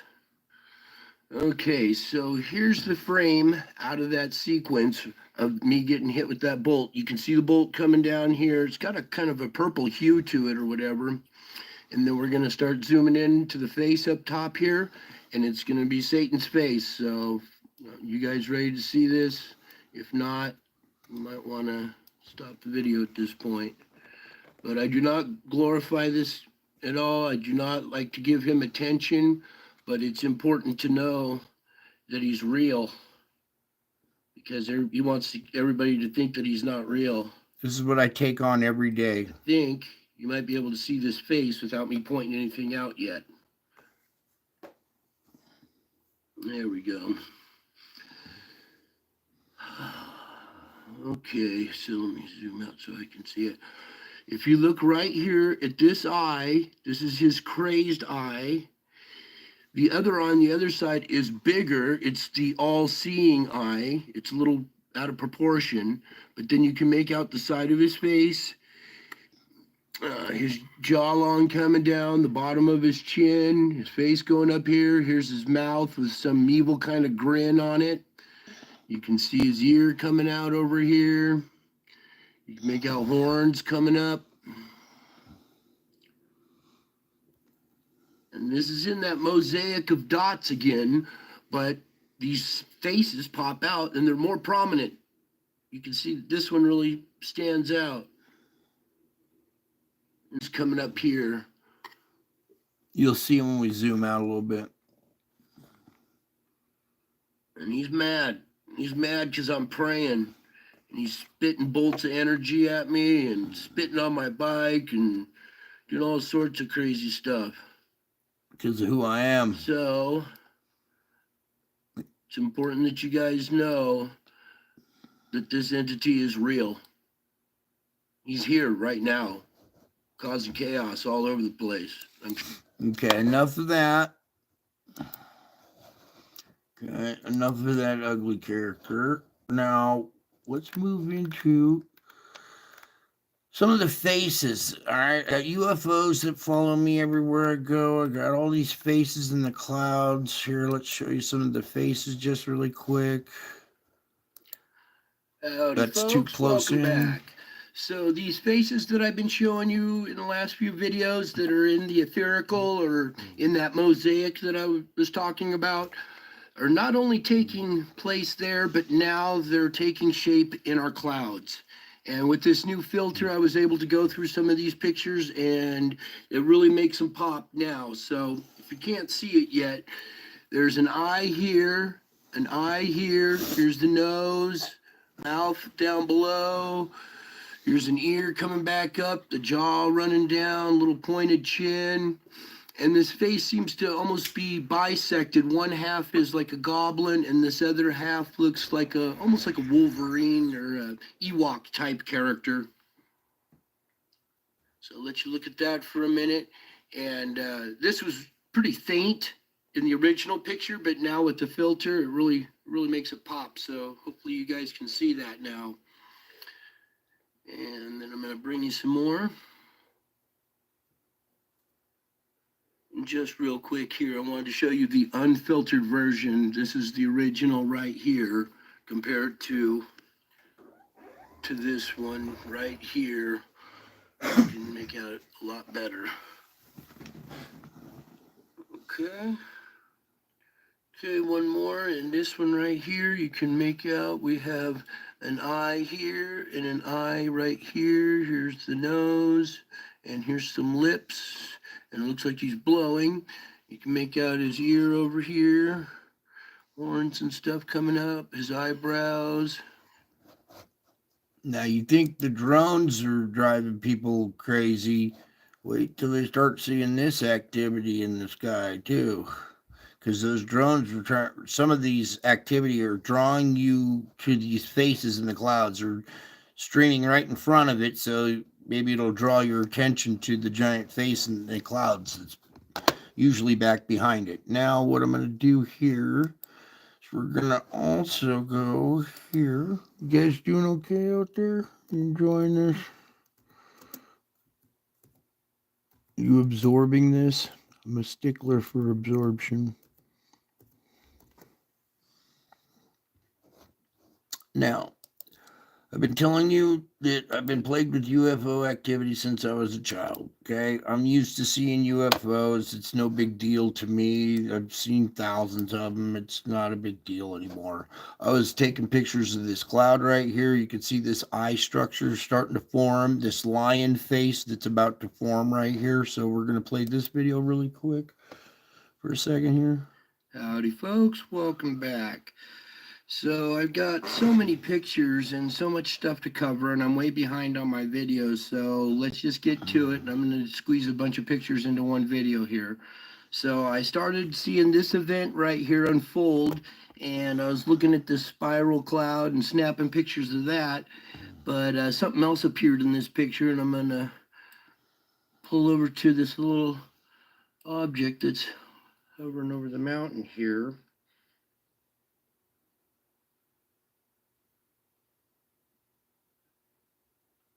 Okay, so we got a nice clear UFO black disc floating in the sky next to this event.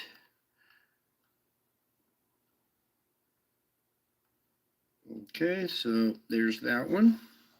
All kinds of angel stuff we're seeing. Okay, here in this image, the electromagnetic disruption in the clouds is showing up in this magnetic wave signature or whatever they're using to cloak these ships. Yeah, you're seeing ships being cloaked. You can see When I see the wavy clouds like that in the sky, I start snapping pictures because there's usually something in there. And it's this little... Okay, note that this is frame number 1. This was in 2020, April of 2020.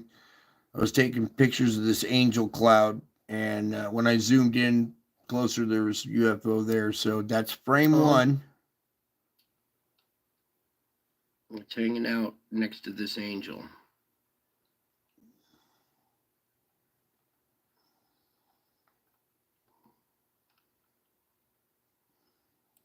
You can see the angel up there in the cloud.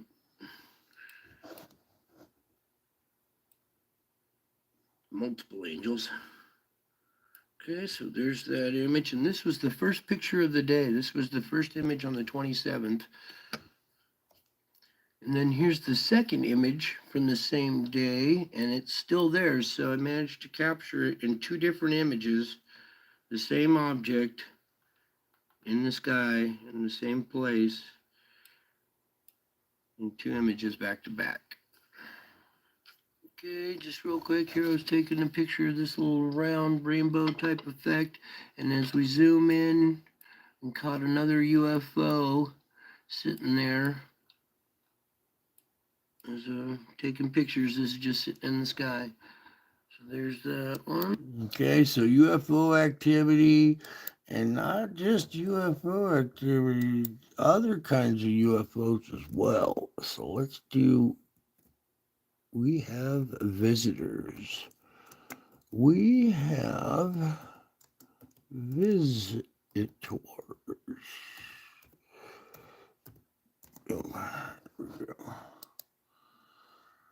That I used as a thumb. Okay, let's get you right here. These craft that people made gold trinkets out of. So,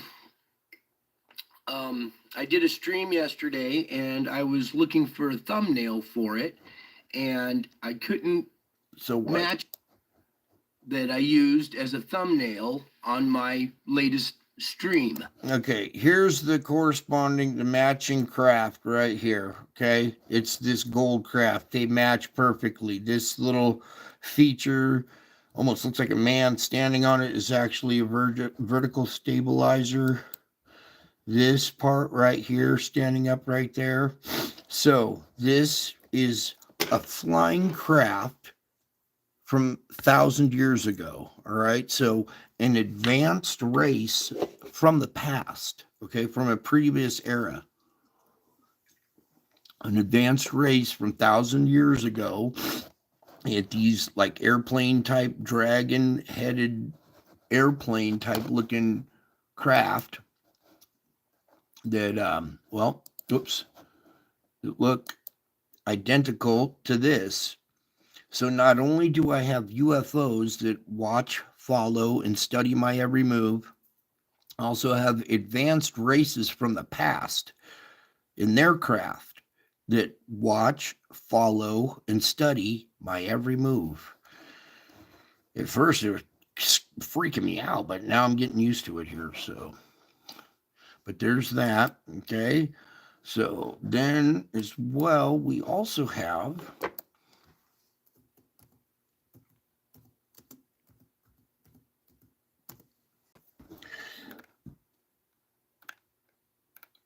there it is. I squeezed off as many pictures as I could at this stoplight, and we're gonna start zooming in, pulling it over a little bit. That's pretty good right there. All right. Maybe some of you have seen this already. Maybe some of you haven't. Maybe some of you can't see it, but there's Yoda with an eye here, an eye here, his ear coming out. Here's his domed head, his pudgy little cheeks, his stubby little chin, his little mouth right here, the other ear. So I pointed it out there so you can see it. I'll play the video and I'll point it out more. Maybe some of you see it now, but there's Yoda in the sky right there. Yes. And this is like one of these pictures that's multi-dimensional too. So if you tilt your head to the right a little bit and make this an eye now, it turns into a gremlin or one of the little mogwais before he's eaten after midnight. So we had this sitting in the sky. Now, at first I'm like, what? Why is Yoda in the sky? What's the Star Wars theme have to do with it and stuff? Well, who was Yoda? Yoda was a ascended master in the storyline, right? So I have ascended masters like Yoda that watch, follow, and study my every move. You want to see the Death Star? Here, where did the Death Star go? All right, it's a blown up Death Star, only half of it. Here's the blown up side. Here's the round part going around the back right here, and there's the radar dish. Let me go ahead and just play this here. Sorry about that. Yoda's face in the sky. Crazy. And that's not all, because at this same intersection, I caught another photo. So just as before the light turned green, I hear this over this way, over this way. So there's the destroyed side. I see this little curl Q thing in the sky here, so I pop a couple pictures of this. And as we pan back, you're gonna see this curvature here is the Death Star, a destroyed Death Star right there. Here's the little radar dish or whatever, the part on the Death Star, and here's the destroyed part and the round back of it. If you can't see it there, I'm going to try something. I don't know. Yeah, you can probably see it there. But when you're so zoomed in on it, it's hard to see. A lot of these things are in the dimension that's further back. Okay, so not only do I have advanced races from the past, but I also have ascended masters that watch, follow, and study my every move. Pretty cool. What was the other one? So, after getting attacked like that, this is the same night. Now, what we're looking at here, now this angel woke me up. It's at the foot of my bed, and I didn't see it glowing or anything. I just snapped some pictures in a dark room with my flash on. Okay, so I'm laying in bed. The room is dark. The only protection I need is from you, McAfee. Thank you. So I'm laying in bed that night after getting fiery darts to the side, and I'm laying in bed and I feel a presence at the foot of my bed. So I just picked up my camera and started snapping photos. So you got a wing coming up and coming down like this. The other wing's coming up and coming down over here. The head is right in this black area, kind of blocking it, all right? Now with this wing over here, it extends its wing and pulls two things off my head. It pulls one off and flicks this little thing away. Then it pulls another thing off and flicks it away. Then a halo forms over his head. It shoots the halo to me, but then it bounces back and he hits it, hits his wing and hits it back to me. So flick with an object. All right, let's go. Flick with the first one right there. Second one, halo, bounce. All right, I'll just let that play for a second without my hand in the way.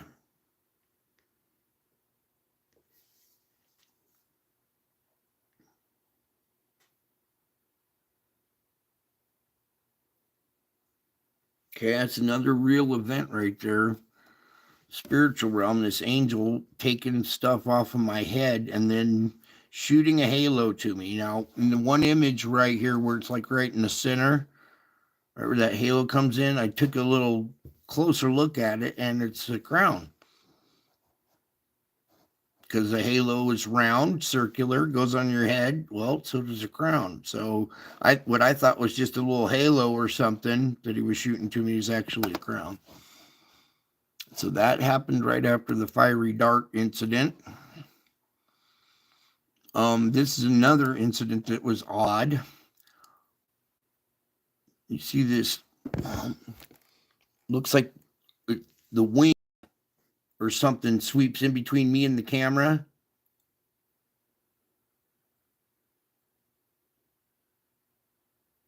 So that was a weird one. Okay, it just disappeared for a second there behind the wing. There's like this wing or whatever swings in, goes across me and blocks out for a second. And I'm just going, what is going on here? This is the one with the lifting the bike there. All right, so real events, real stuff happening to me. Meanwhile, nobody's like even noticing. They're just thinking I'm tripping out here. I'm got this little display of Hot Wheels, like a little city down below, and I'm praying over the smaller dimension, right? You see this thing light up right in the cross right there?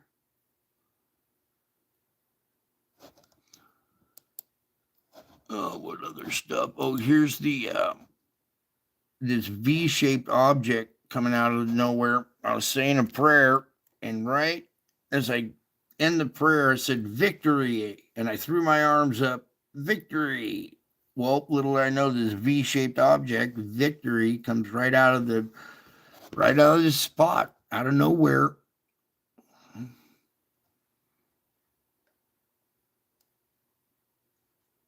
And this is a security camera. I'm just standing in front of it praying, see what it's going to capture. And then I turn around and look at the video, and this thing pops out of nowhere. What the heck is that? Round V-shaped. It looks like wings almost. So.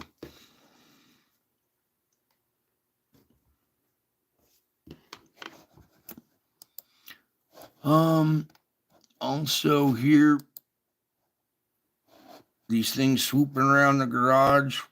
I'm over here praying. I feel something going on up here, so I'm over here looking up, and this thing swoops right in there. Zoom into it. There's some kind of little face up in there. There's more of this activity.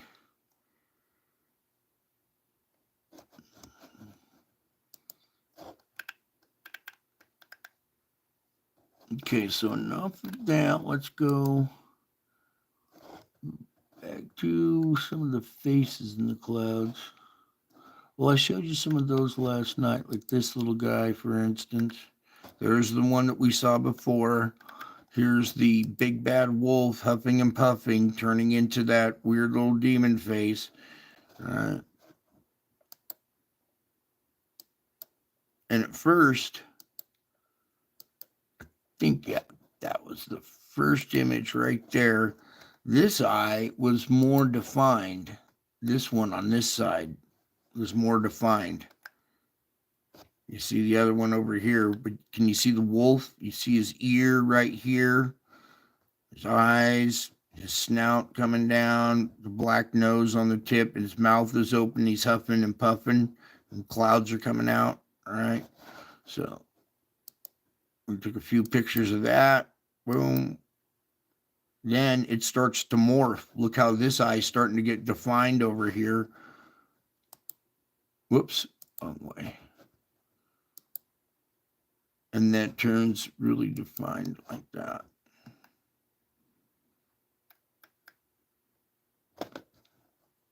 Okay, so just a little extra at the end of the show.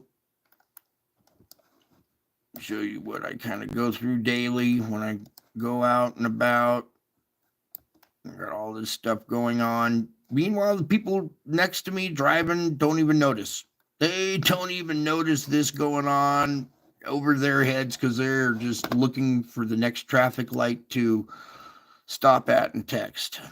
Even if the stoplight is green, we will stop at it and text anyway. Because you don't want to see what's going on up here in the sky when you look up from your phone. And that's the reason why all this drone activity, well, it's finally getting recognized by the media. This activity has been going on for a while. It's just being finally acknowledged by your media. Okay.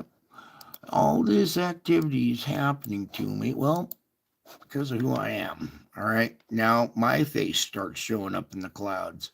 So I got marrying angels that visit me. I got Satan that attacks me. I got giant faces that follow me. UFOs that follow, watch, and study. Advanced races from the past that follow, watch, and study. I got ascended masters like Yoda that follow, watch, and study. And then I have this beautiful, wonderful YouTube family who follows, watches, and studies, just like the cloud of witnesses does. When you trust me and you believe me, something miraculous happens to you. Okay? Because of who I am. Look at the times that we're in. Okay? This should all make sense. The rapture should be happening at any moment. Well, it is happening at any moment. That's the moment you decide to trust me and believe me. That's the moment you get caught up with me in the clouds. See, the word rapture is not in the Bible. And a lot of people are going to be disappointed when you didn't turn into a white dot and half the population disappears, leaving the other half, scattered in fear. No, it doesn't say that. That's what Hollywood produced. What it says, when you see these things happening, look up in the clouds. Because when you do, you will see me coming in the clouds with power and great glory. When you see me coming in the clouds with power and great glory, you get caught up like a good book, like a good song, like a good YouTube live stream. You get caught up. It takes you away from your circumstances for a while. So you are intrigued. You are caught up with me in the clouds. We meet in the air of cyberspace. I can't come over to your house and give you a hug right now.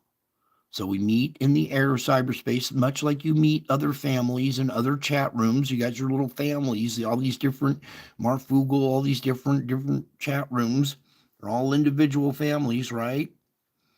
So those families meet in the air. Well, I meet my family in the air of cyberspace, where I've made a place here at YouTube on my channel that where I am, you may be also. Okay? So you can come get caught up with me in the clouds. You guys, in the meantime, you are, now that you know, your faith has been completed to knowing, and now that you know, you may practice the disciplines. You may have that peace that transcends your circumstances. You will have that newness inside of you. A new spirit has grown inside of you because now you've come to the full realization of who I am, what's going on, and who you are. See, this isn't about, oh, look what I discovered and who I am and blah, blah, blah. No, this is about what I have to offer you. I give this gift freely because it's a valuable gift. When you utilize these disciplines, you become strong and you have strength. That way, the next circumstance that comes at you, you won't be so fearful. You'll be like, I've tackled plenty of stuff using this method. I have nothing to fear. I will use this method and apply it to any circumstance and I will overcome it. You see, I have used these tools to overcome the world, and I share them with you so you may overcome the world. And we're talking about society. We're talking about the mass hysteria, the mass psychosis and denial that is running rampant through society. They're going to lose their minds as things accelerate.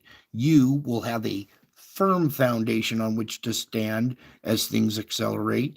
You will be overcoming your difficulties, going from glory to glory to glory in your tribulation, while everybody else is failing miserably and falling deeper and deeper into depression and worry and anxiety.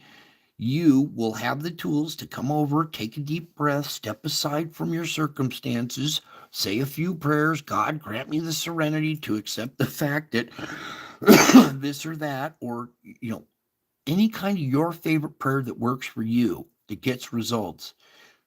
Okay? You're doing salvage work in the meantime.